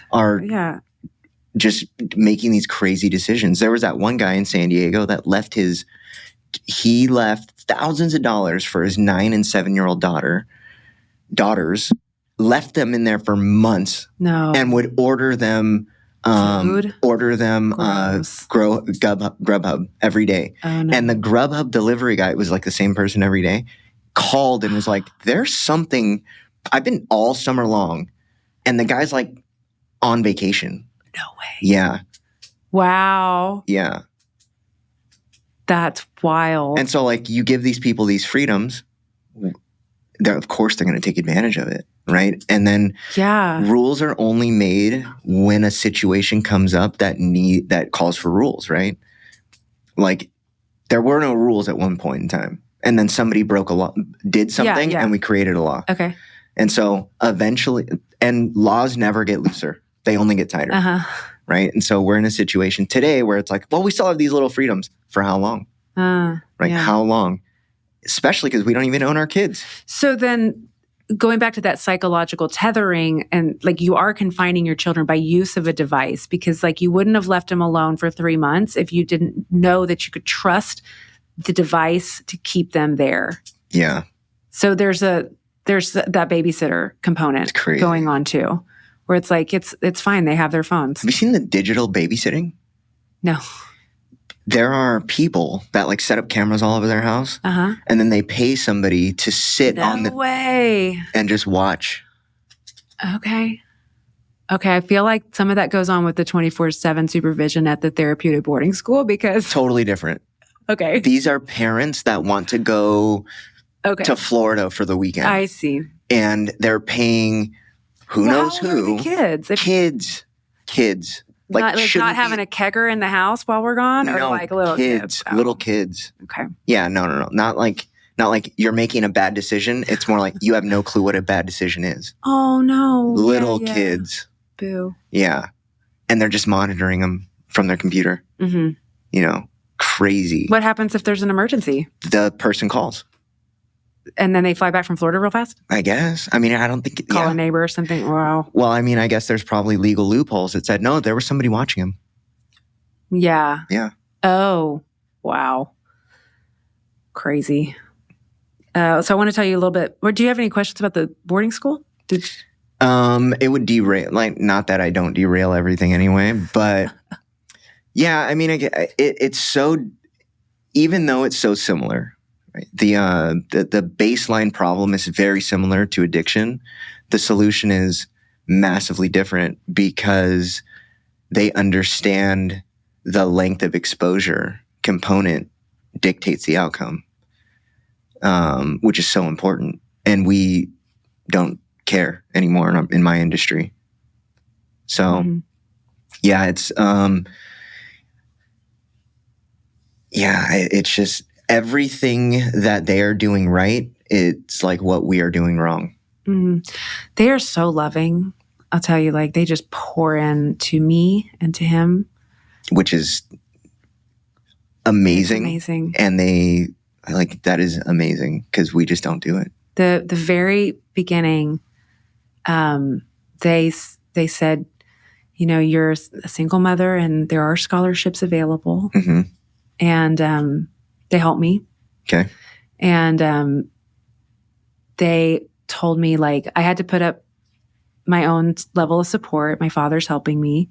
And then I'm contributing. And like, so we're all doing this. But they said, you just need to pay for the first 13 months. And then if we need him for longer, we'll take care of the rest. Really? And you could expect it to be 15 months. Dude, Okay. So it's like if they don't heal him, they'll take care of him. That is amazing. It's a big commitment. It is, because like from my paradigm, we overpromise and underdeliver. Like, and there are ripples of like conversations going on right now about value-based care. Do you know what that is? No. Where it's like a doctor that performs a surgery. If the surgery goes wrong, they don't get paid. Ah. Yeah. Or if the diagnoses or the prognosis doesn't come out whatever they predicted, then they don't get paid. Well, they're talking about it in the treatment industry too, where they're like, if somebody goes to treatment and they don't get better, you don't get paid. Mm-hmm. Right. And everybody's like, fuck no. Like, wow. Why? Right. Yeah. And so now the conversation is turning towards, if they go to treatment and they don't get better, the next one's on you then. Right. Okay. And so now it's like, okay, well, let's just get them better on the first one. Well, then why were you arguing? It's like, yeah. So, and then this all comes back to intention is like, are we intentionally setting people up for failure? Yeah. And it's like, they would never offer that. They would never say, if they don't get better, we'll take care of it. Ever. Yeah. Ever. It's insane to me. Yeah. Yeah. It's a beautiful thing. Yeah. It's a really cool thing. Mm-hmm. Trust me, that's not normal in a therapeutic setting. Mm-mm. When we got into the underlying issues with family therapy. Oh, that's what I wanted to talk about. Okay, cool. Anything in particular? Yeah. Yeah. What ultimately did they come up with an underlying issue? It's like there was abandonment. Okay. He never knew his biological father. Okay. I divorced him. I left him when I was pregnant. With your oldest? Yes. Okay. So we got divorced like after he was born, okay. But we were already separated. And then I remarried, had another child, and we divorced. Okay. So then he's dealing with divorce. Mm-hmm. That was his dad. Yeah. We knew technically he was a stepdad. Yeah. But like nobody wanted to call him that. I mean, I have a stepdad. That was my dad. Yeah. And it is my dad, right? Like, there you go. So, he kind of wasn't, I had a boyfriend who played video games who got him more into gaming and like betrayed him in a game. And like, there was like weird stuff that happened with that friend. And that wasn't helpful. Yeah. Sounds not helpful. No. And then with my fiance, he comes in and like lays down the law, and mm-hmm. It's like, how many guys are going to come and like try to mess around with me? He's just kind of over it. Like, yeah. Mom, you can just stop trying. Like, and so there was like mom issues and like dad issues. Yeah. He's angry. He was angry at me. He's getting over it, but he struggles, there's tons of jealousy for his little brother that mm-hmm. he denied, but he's starting to realize. And the cool thing is, like, they come home for family visits and like we give feedback. So at first I visit him, then I bring his brother, mm-hmm. then we go on an outing, then he comes home mm-hmm. for a short visit, then he comes home for a longer visit. And like, we're reporting back, like he's still struggling. I understand he's doing great at school. He's like Mr. School. Mm-hmm. But at home, he's still doing horrible things to his little brother mm-hmm. that are not acceptable. Like, he can't live here. He can't do this. I can't let it happen. Yeah. For his own dignity and morality and for his brother's well-being. Mm-hmm. Like, this is not going to work. So now he's really confronting the jealousy that he has for his little brother, who like has a real dad, biological dad. Mm-hmm. And so that's the main issue. And there's such a rift because like it's just family stuff, the dad's remarried and has 2 babies and they're twins and there's a lot going on. Mm-hmm. Just so many people, and who has time for my son? Yeah. That's hard. Yeah. So they just work so intimately with him on these things. And like, they wanted to bring my co-parent, his former stepdad, into the family therapy. And because he wants to talk, he wanted to talk to him. And I'm like, this isn't going anywhere. Like, we just cut this off. This is not good for him. And the therapist is like, if we don't deal with this now, he's going to have to deal with this when he's 18. I'd rather deal with all of these problems, all these issues that you have with their relationship, with what's happened now under my care while he's here, while we're all here to support him, than let him try to sort this out on his own later. And I'm like, are you trying to tell me you care about my son and like how he's going to turn out in the long run? Like as a man and as an adult, and you care about like really helping him. It's just amazing. You're going the extra mile. You don't have to bring this guy in. You don't have to set up another session. You don't have to finagle the schedule. You don't have to listen to all this stuff, but you know he needs it. Yeah. Yeah. I imagine that. Yeah.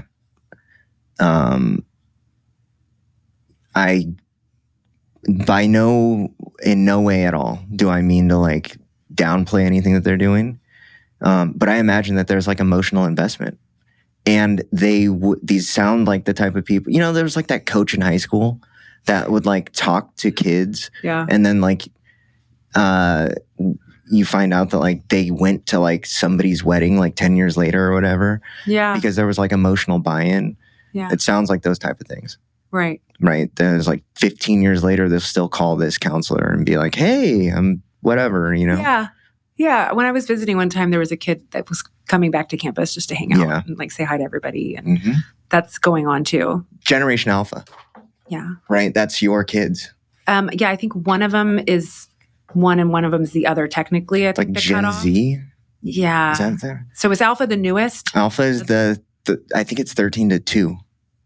Oh, okay. Then they both are. Okay. So there are I talk about this generation all the time because they are, as young as they are, so massively informed around addiction and like sexual promiscuity. Whoa. Where they are making like commitments to celibacy and sobriety in these young ages. Yeah, I heard you talk about that. I don't know. They haven't started hormonal development yet, so I don't really know if But it's the influence, right? They are seeing this shit, and they're seeing my generation, and they're going, first of all, the disconnect between what's going, like the parental just turmoil that the average kid is seeing nowadays. So there's that.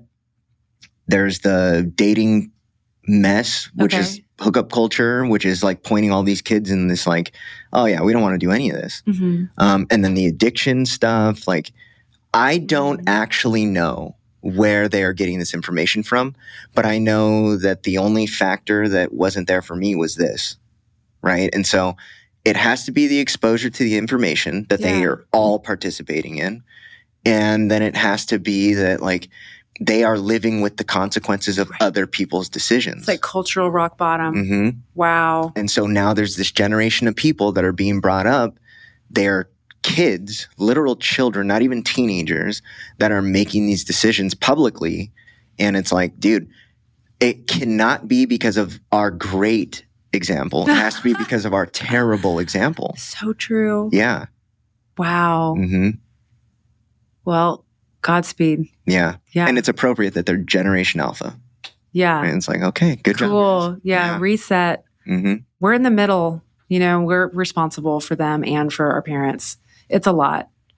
We can see this, like you've talked about how fast you think things are going and moving, but like being born into this speed, I think would just be so chaotic. Yeah. But I mean, I could see it also being like, okay, I'm going to have to ground myself because this is nuts. Well, and that's another thing. They have the language to say that. When I was that young, I didn't know what the fuck grounding was, but they do, right? They understand what mental illness is. They understand what depression and trauma, like they know this stuff. So they're literate. And so there is like these dark sides to this, but also because we're failing at our job, they are picking stuff up in other ways. Have you seen Idiocracy? Of course. Okay, that's where we're heading. Yeah. Yeah. Oh, yeah. Like, that's so funny. Yeah. The Crocs. Yeah, Crocs. And then it was Terry Crews was the president. Like, dude, that's where we're heading. 100%. With my generation at the helm, that's where we're going to end up. It's good. I think we're going to get good. I think we're about to figure it out. I think so too. I think there's like a critical mass coming.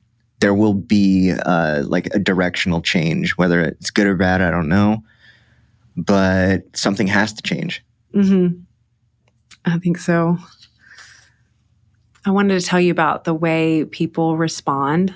Oh, this is probably interesting. Yeah. So I mean, of course, there's the response to me sending my son away. Judgmental. Yeah. And then there's the tech-free, like that I'm doing that. Because I wanted to share with people. I want their support for like when they play together. I have to tell them like my sons aren't allowed to play video games. And they are supposed to self-report and self-enforce this, So it's just kind of a matter of like, yeah, he can come over, but no games. And it's been fine, but I guess just kind of colloquially, like socially, people are just like, oh, yeah, I can't ever put my phone down. Or like, oh, yeah, I know I try, but like I'm on social media all the time, and it's kind of like there's this excuse of like, but I use it. I can't get off of it. And it slips out. It's just kind of like. Yeah, it's the knee-jerk response to justify their own inadequacies. Yeah, it's just they can't control themselves. So how can they control the kids? And they can't. They can't. It's not an excuse. It's like alarming. You need to like seriously think if you're too weak to do it, like they can't handle it at all. I got out of prison at 21. Oh, I go to prison. I had a LG chocolate. It was like it wasn't a smartphone. And then I get out of prison and everybody had smartphones. Whoa. Everybody. It's like Shawshank Redemption moment. And I remember for months, I would go out into the world and I would tell myself, remember this feeling because you're going to forget it, but something changed. And I would tell myself that constantly, like something changed. Wow. I don't know what it is. And I don't know if I'll remember this, but just remember having this feeling. And now when I look back on it, it's like, I think that's what it was. It was like everybody got on smartphones and it fundamentally changed the way that people interacted with each other immediately. Totally. Immediately. And I just came out of a very close proximity, everybody's face to face, like looking each other in the eye situation to, I can literally like take stuff out of people's pockets and they would never know. Yeah. And it was such a social status symbol. Oh yeah. The new iPhone. Yeah. Yeah. Totally. Oh, you still have a Samsung? Like, right. Oh, you fucking peasant. I know. Totally. Crazy. I think that there's a lot of liability here. I would love to sue the tech companies. How? I know. It's like they should be held liable. They had malicious intent. Not all of them, but there's enough memos floating around where it's like, no, you actually tried to do this. No. You like employed psychologists and like you did this and went after children. You dumped billions into R&D to purposefully steal people's attention. And then not just steal it, monetize it. So like I'm not a lawyer, but like there's these EULAs where you're signing away all your rights. But like, I don't think they apply to criminal intent and like, gross negligence. Like nothing applies there. Right. Yeah. So there could also, I don't know what the case is. I can theorize.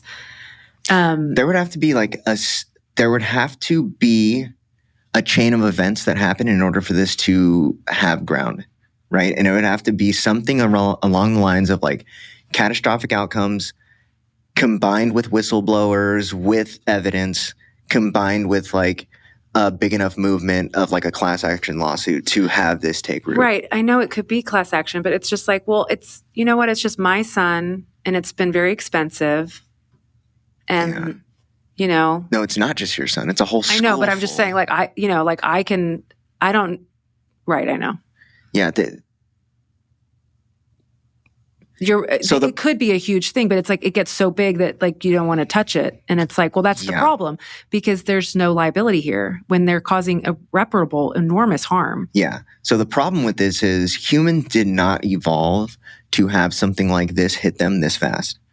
We evolved even socially, so slow, right? Or like we ended up in like a monarch, like the monarch societies evolved into like free societies, evolved into this like over thousands of years. And then call it 2009, smartphones like hit the market. Well, 2006 was like the iPhone, right? But 2009 it became like everyone had it. That happened like that. Yeah. And we were not ready for what hit us. There was no safety nets. There was no preparation. There was no nothing. And you can see the evolution of what happened with the R&D too. Yeah. Because it wasn't meant to be this at first. This is what it evolved into. Absolutely. And then with ed tech, it's like it's supposed to be this big benefit, but even they are talking. And I mean, I heard from a friend, he does gambling. Anonymous? No, development. Oh, shit. Online gambling websites. He's a programmer. And he told me that he's been pursued by ed tech. Like they want bells and whistles and ching, ching, ching and prizes. And they want that. They want the kids to get addicted to ed tech, which like you'd think, well, that's good. It's good for their education. But like, how's he going to read a 300-page novel? Ever. Yeah. But at the beginning, you know, I told you he quoted me C.S. Lewis. Which is great. I'm like, how did he go from that to like quoting me one of my favorite authors? Amazing. Yeah. In a short amount of time. Right. So kids respond really well to therapies. Yeah. We think that there's neuroplasticity going on that will hurt them into this addiction or help them out of the addiction. And so it's like a very good, malleable time to intervene. And of course, in Gamer Anon, I am talking to women with adult children, and it's like pretty difficult because you can't kidnap and then send them to treatment anymore. And you maybe not be able to kick them out of your house because of tenants' rights. Like you may have to move. Like it's a problem. Just because it goes slower at 25 does not mean it stops. Even in like Alzheimer's patients, like they're able to find some neuroplasticity in seniors. You can do brain training. Brain HQ is recommended for memory. It's also recommended for children with ADHD. Like Brain HQ is this program. It's not ed tech. I mean, it is online, but like there are no reward systems. There's not like a wizard trail that you're going down or any narrative. It's just memory training, which kind of creeps me out with the Neuralink similarity there. So, you know, brain training, take it for what it is. Yeah. But when you're older and you're losing your mind, you're trying to stave off, you know, the biological degeneration. And so we know that there's still some plasticity there throughout life. And dance contributes to the cognition even in seniors because of the neuroplasticity. Recovery in general wouldn't be possible without neuroplasticity. Oh, okay, cool.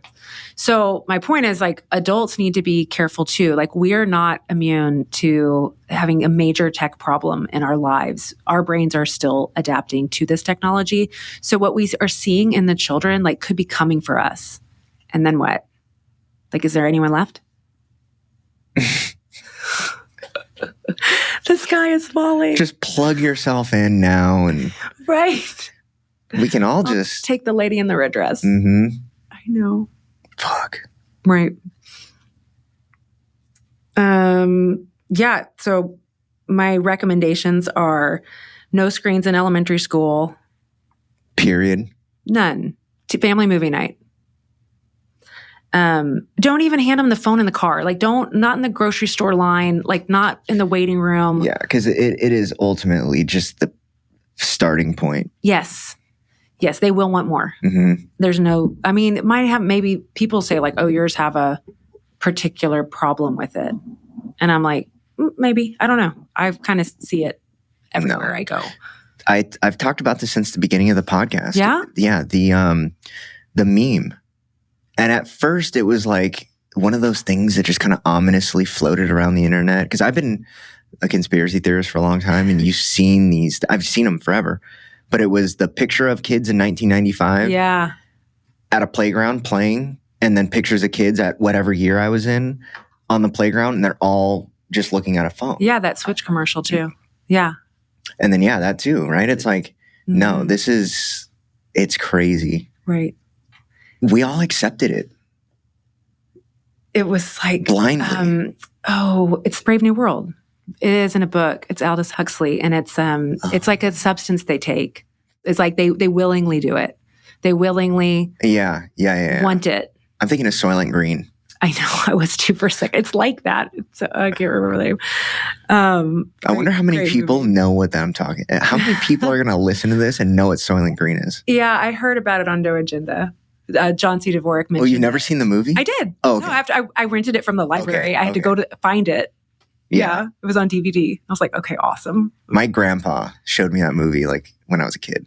Cool. Yeah. Yay, yeah. That's awesome. So flip phone in middle school. Yeah. No internet. Just a flip phone so they can call you. Okay.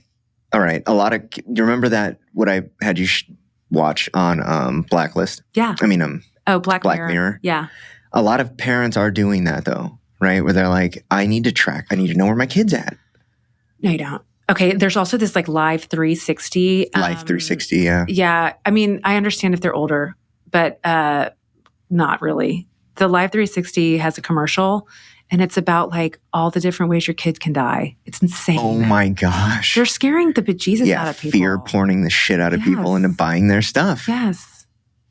The world has never been safer. This is what Anxious Generation talks about. The world's never been safer. It is safe out there. But we are misguided. We're trying to protect our children from the real world, but we need to protect them from the online world. From the predators, from the addiction, from the inappropriate role models. Mm-hmm. That's what we need to protect them from. And all you have to do is shut it all off. But instead we think, well, I'm not going to send them outside because there's cars and there's kidnappers. But it's like, what are the odds, really? Now, if they're on their phone outside, maybe they're going to get hit by a car. Mm-hmm. But like if they're just interacting in the real world, like those odds are actually pretty low.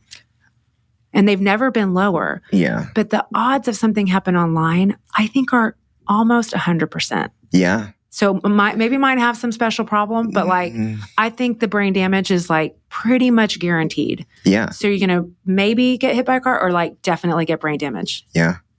Yeah. And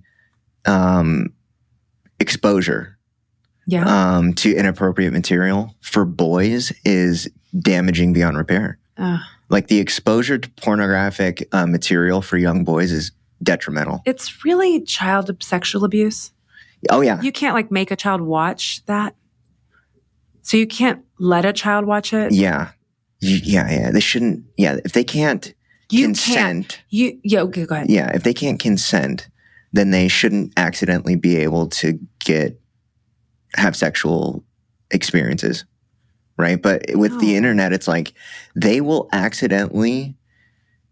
I just watched this thing. It was like a short of a 6-year-old that his dad caught him. Yeah, caught him searching for something. And he was like, what did you search? And he was like, oh, whatever. But it ended up being like a 6-year-old typing in and searching like girl shaking boobies. And he was like, why did you do that? And he was like, I just love them. And they laughed. Oh. Right. And it was like, this is really funny. But it's like, that kid's heading down a slippery slope. Yeah. Because that on the wrong search engine will get you some crazy shit. Right. You can't let them do this. Yeah. You think I'll put up all the parameters and I'll hack it. I'll set it up. It's like, you're going to become this prison guard. And like, you don't have the time. You don't have the attention. Like something will happen. You'll take your eye off of it. And it's wild, but you have to protect them, I think. Mm-hmm. Yeah, I think the only effective way of protecting them from this thing is to not let them participate in it. Yeah. Like you would never let your 15-year-old daughter date a 40-year-old. So why are you letting them participate in this? It's like, we got sideswiped. Yeah, totally. Anxious Generation is all about teen girls and depression and anxiety as well. And that's their problem. So mine have different problems. But you want to, so they recommend no social media before, I think it's high school. Yeah. That's their recommendation. I disagree wholeheartedly. No. Really? Just at all? We already know. Yeah. And they're like, oh, well, it's going to be hard. We're trying to make a soft sell. And I'm like, you can't sugarcoat this stuff anymore. I get it. You're trying to like make some things kind of plausible, passable, but it's like, you need to just call rip it the out. Band-Aid off. Yes. Tell them the truth. I am, my wife's like, we're not doing that, but I want to send my girls up to I already looked at it. It's this boarding school up in the mountains of the UK somewhere. Ooh. All girl school, no boys, and just keep them there until they're 30. See if it's tech free. I'm just worried about the boys at this point. They're online. It still needs to be tech free. Yeah. Because boarding schools, I've visited them, not just this one. I visited multiple ones. And this one's hundreds and hundreds of miles away from civilization too. It doesn't matter if they're on their phones. Can they just be nuns? Can we just settle with that, My son said, Mom, I'm not Rapunzel. Yeah. And I'm like, you get back up on that tower. I would convert just for them to be nuns. I would be okay with that. If they're adults, which I wouldn't hope, I guess it's 18. I'm hoping they're never going to do this BS. I got off of social media in 2020. I watched the Social Dilemma, the movie.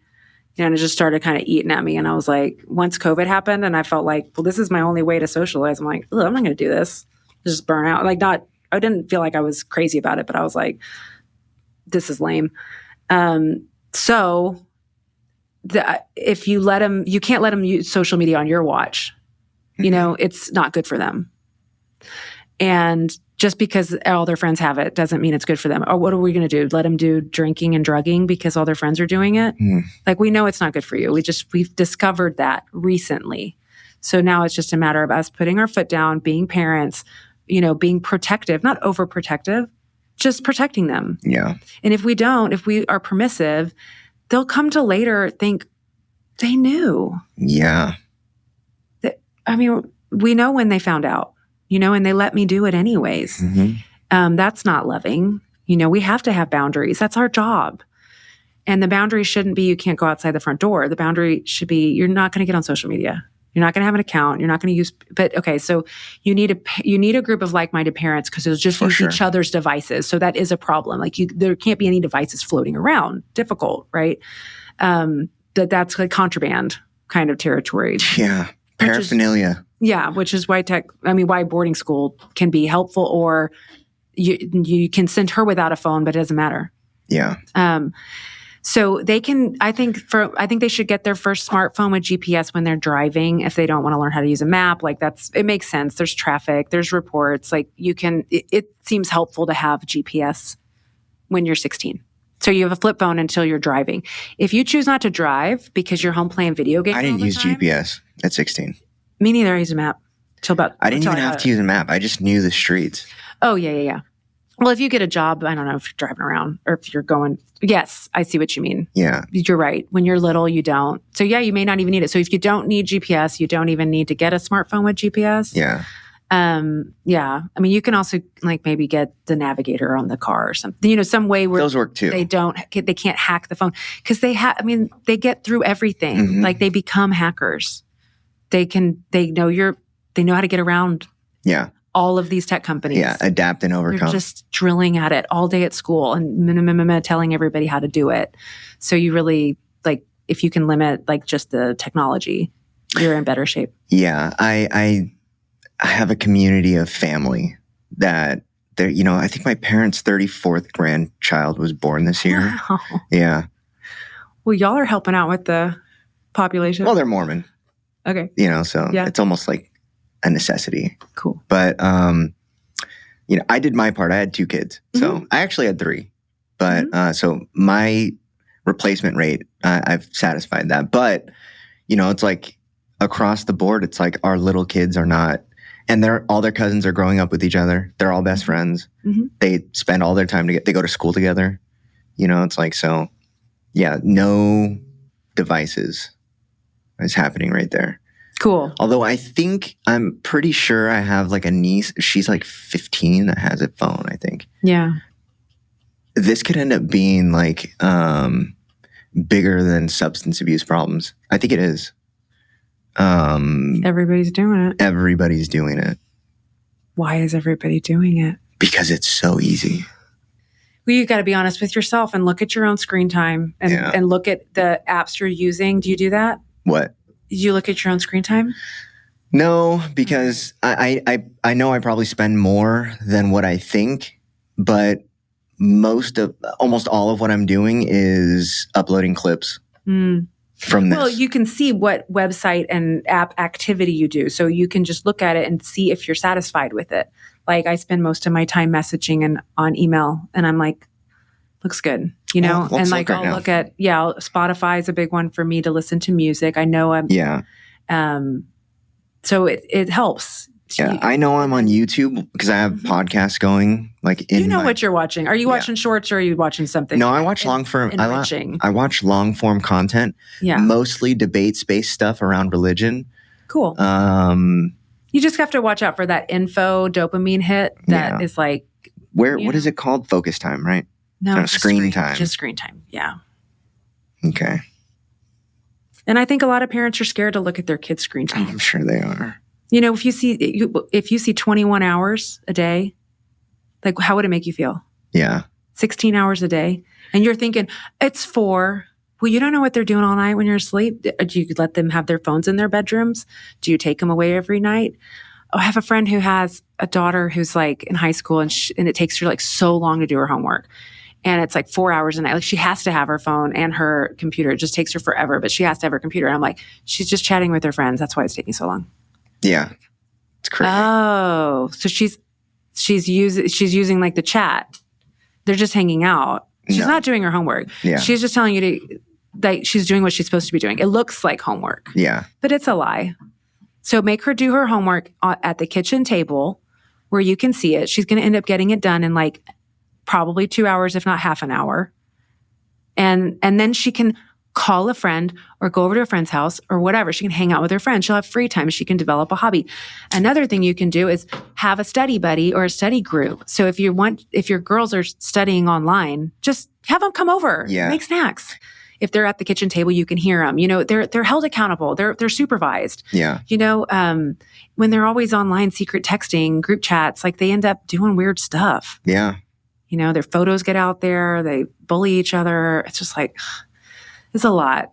And that's the other thing, like bullying, like online bullying, it ends up being like an actual bad thing. Mm-hmm. But when I was a kid, we would bully each other to each other's faces. Mm-hmm. And it was like, it was a good thing. Like we needed to do that to each other.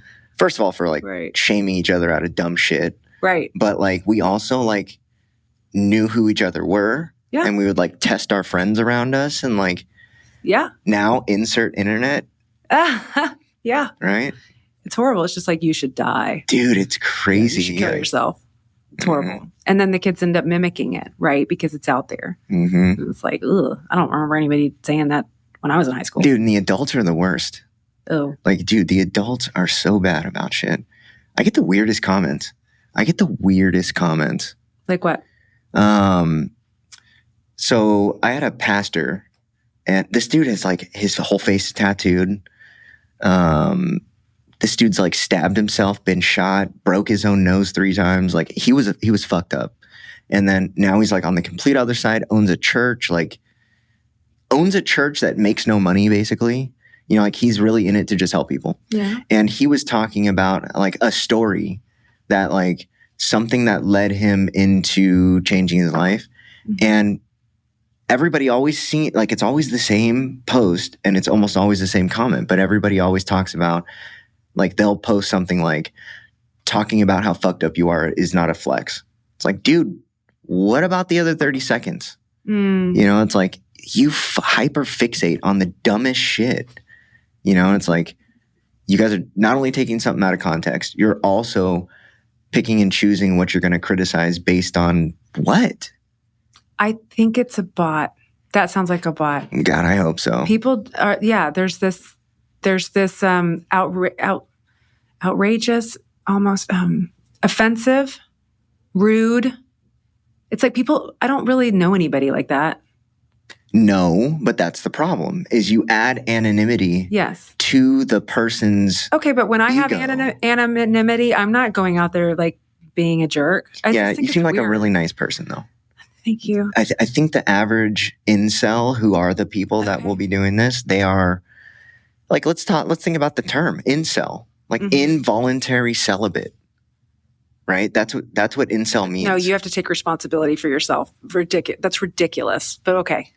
That's what incel means. I knew that, but I forgot it. Yeah, involuntary celibate. No, you're not involuntary. Right, Ridiculous. but that's what it means. Like Okay. that's what that's what it's shortened from is involuntary celibate. I see. That person is also 40 years old, living in his mom's basement with a bowl of 4 different bags of chips in it. Okay, bear with me.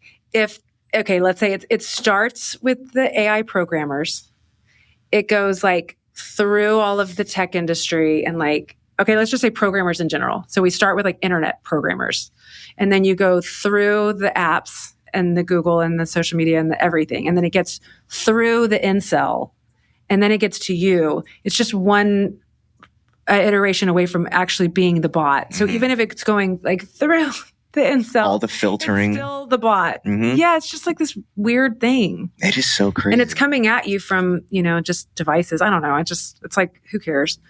If they don't have if they can't come and talk to you, Have you ever seen like pictures of a bot farm? No. You've never seen a picture? Yes. No, I'd love to. Okay, please. That's so funny. But boys, they need responsibility, and these grown men that don't have any responsibilities really need to work on themselves. This is what they look like. Oh, wow. Weird. These are all, These are all these are hundreds of cell phones that are taken apart, and the motherboard is placed into these banks. Okay, I've seen a bank before. Okay. Yeah, wow. That's a farm. I get it. That is a farm. And what a waste of resources. Can you imagine? Check it out. This is one station at the farm. Yeah. The farm is actually hundreds of these stations. Right. Yeah. This is how people buy views. They will employ this person to have, it's one command, and all of these phones now go view this one thing. Mm-hmm. Yeah. This is a bot farm. Crazy. Whoa. Yeah. Yeah, I don't think you can trust like the algorithms either, or the view counts. I've had weird things happen with my businesses. John C. Dvorak from No Agenda talks about his like Twitter account's been capped at 100,000 people forever. Like, how is he doesn't? How does it not go up or down? And like, I have weird stuff where I don't believe it. It's not really based. Like, it's like whatever, guys. It's not based on like quality. No, the things that are rewarded. Yeah, Ava and I talk about this all the time. Like the things that are actually getting hits, we're like, what? Like, why did that one?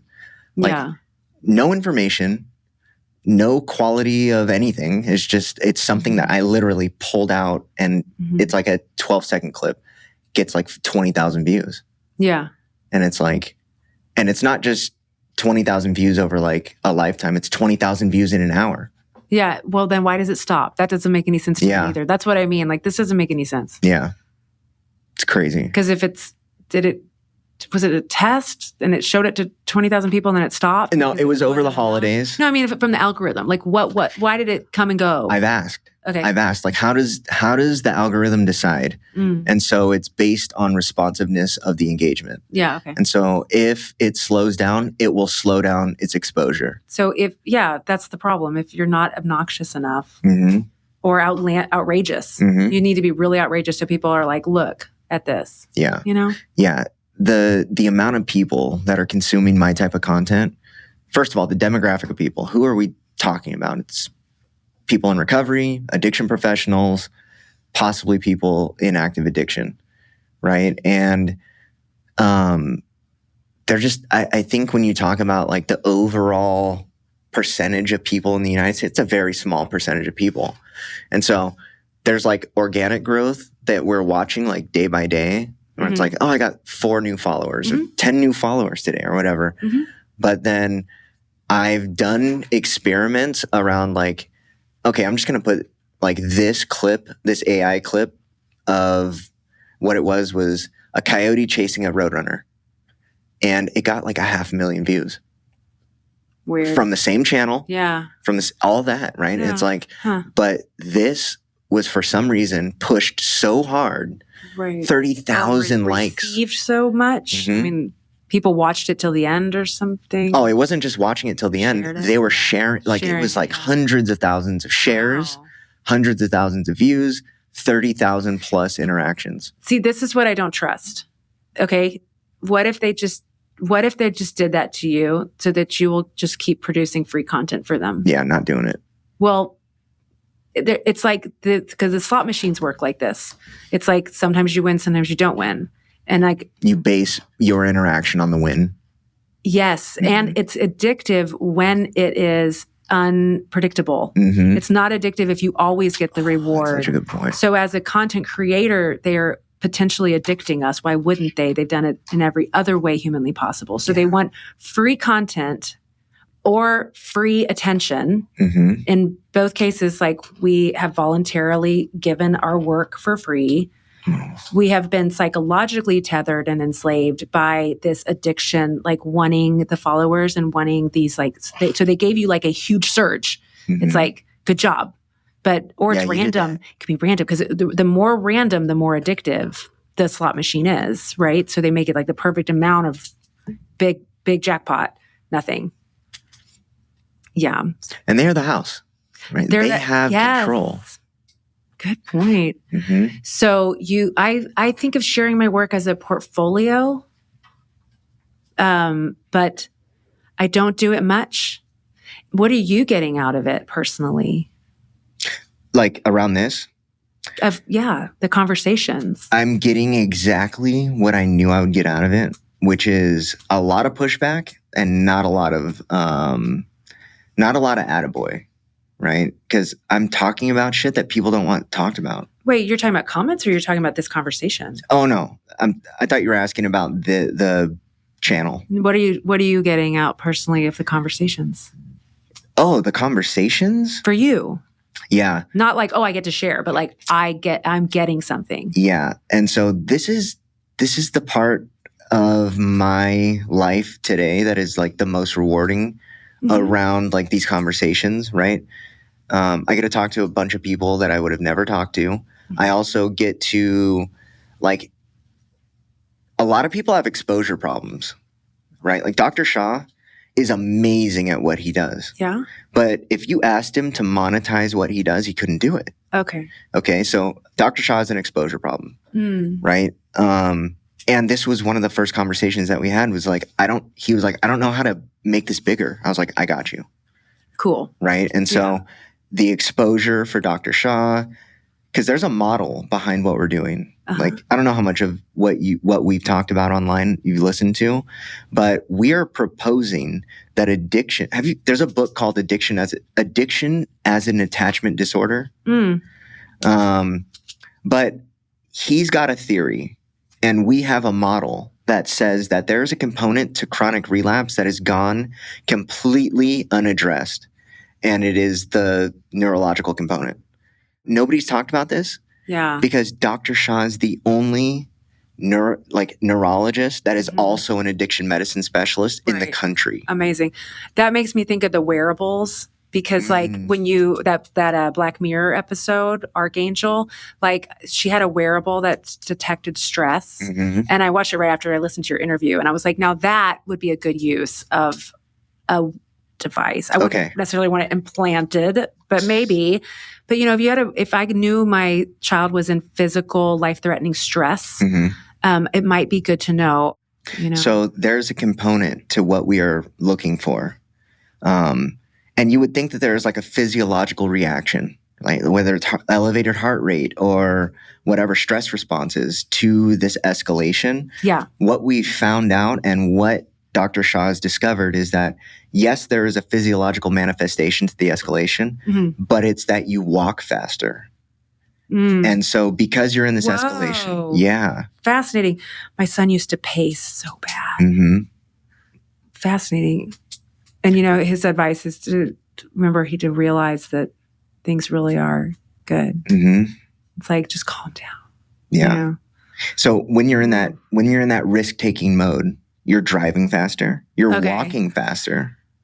Well, so with the mind-body connection, there's a physiological feedback loop potentially, at least with Jan. So if you slow down your walk, are you going to be better? If you if you slow down the walk, that means that there's intentionality around it, which means that if you rewind it back, you're aware.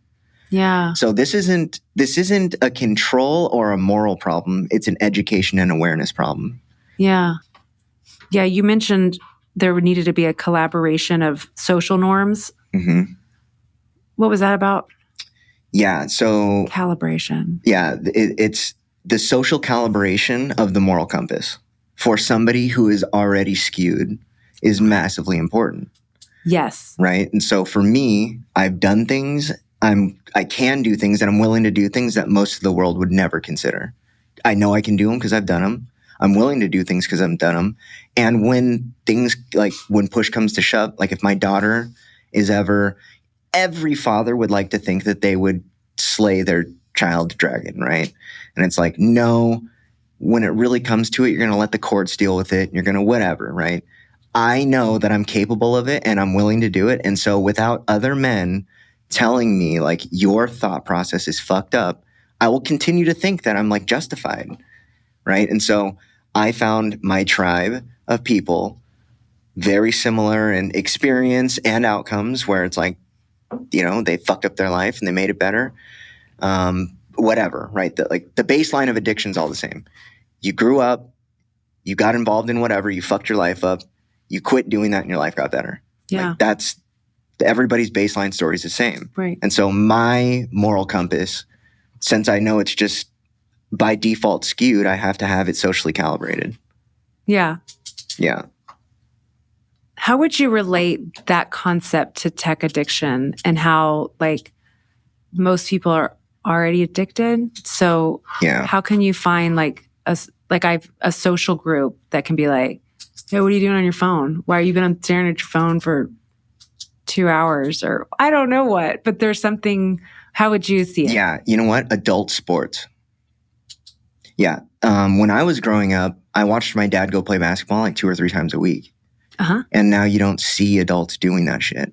Paintball, like that was a massive thing when I was growing up. It was like adults did it and we wanted to do it too. Uh-huh. And now I just don't really see like adult sports happening anymore, unless it's like professional level sports. Uh-huh. I think that if adults got involved in physical activity in a meaningful way again, competitive way again, that it would kind of alleviate a lot of the social norm of the doom scroll. Because now you talk about it too.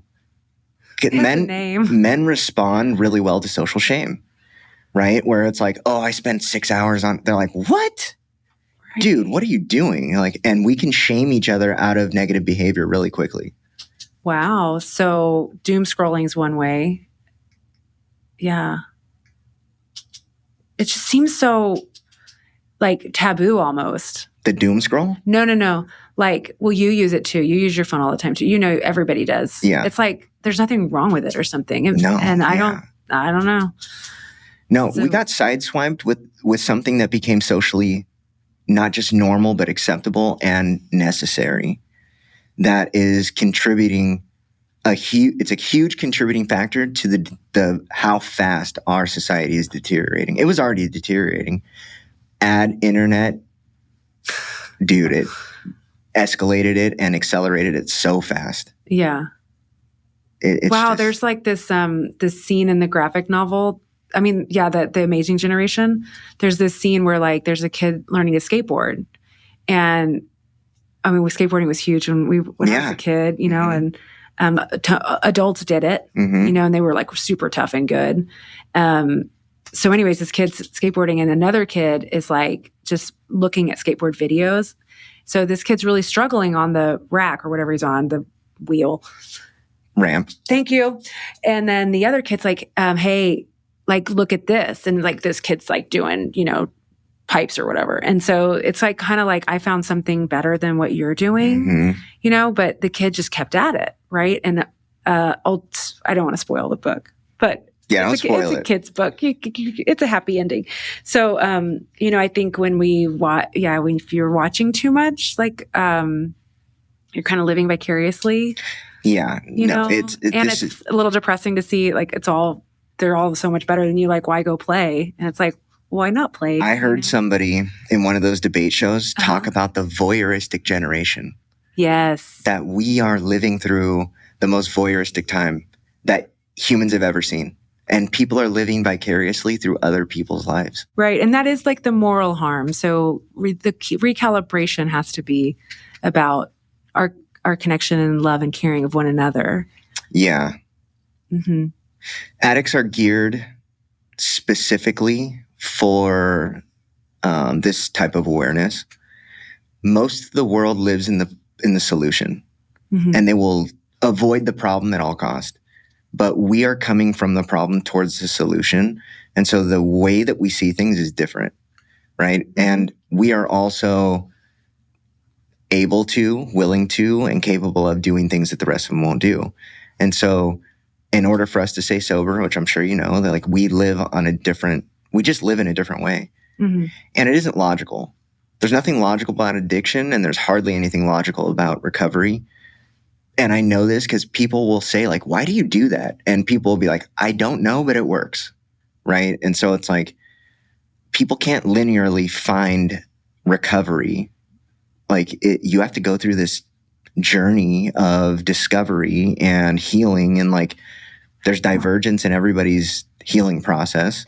Mm-hmm. And then ultimately, it's like, I guess really when you boil it down to it, there's like only really one way to continue it after the work is done. It's to help other people. Yeah. But I don't know. It's just we are geared for a type of introspection that's not normal, and communication that also isn't normal anymore. And then also connection that isn't normal anymore. It's right. And in that sense, you could help with this tech recovery because you have the perspective, you can bring the tools, and you can dare to have the conversations. And the benefit we don't know yet, but what we're paying now is the opportunity cost of whatever our flourishing would be. Mm-hmm. But for the fact that we're doom scrolling and not playing sports and not just, you can pursue anything in your free time. Yeah. How many people have been robbed of their creative experience because of their doom scroll addiction? Absolutely. I can't imagine. Almost everyone. Yeah. And it's one thing to take away free time from an adult. Like, you know, But our lives are children. kind of a grind. Their whole childhood. Yeah. That's a lot. It's crazy. I don't want to be too exaggerating there, but you know, if you let them, they'll spend their whole childhood on it. They'll just go to school and go online. Yeah. Yeah. Well, save the children. Yeah. I mean, it's our responsibility. Yeah. And you can see it now, and you'll see it more and more. You'll see, you know, all the heads down. You already saw it when you got out of prison. Oh, no. I think everybody sees it. Uh-huh. They purposefully ignore it. Well, it's easy to ignore when you get back on it and look at your phone. Yeah. It is the trance. Mm-hmm. It is the distraction. It is the escape. I pray the best for you and your family and your girls. Yeah, thank you. I hope this helps I need all guide those. you a little bit. Yeah. And I love the work that you do and appreciate the impact you're making. Well, thank you. Awesome. I definitely appreciate your time, and thank you for coming on. Thanks for listening to My Last Relapse. I'm Matt Handy, the founder of Harmony Grove Behavioral Health, Houston, Texas, where our mission is to provide compassionate, evidence-based care for anyone facing addiction, mental health challenges, and co-occurring disorders. Find out more at harmonygrovebh.com. Follow and subscribe to My Last Relapse on YouTube, Apple Podcasts, Spotify, and wherever you like to stream podcasts. Got a question for us? Leave a message or voicemail at mylastrelapse.com. If you're feeling overwhelmed or struggling, you don't have to face it alone. Reaching out for support is a sign of strength, and help is always available. If you or anyone you know needs help, give us a call 24 hours a day at 888-691-8295.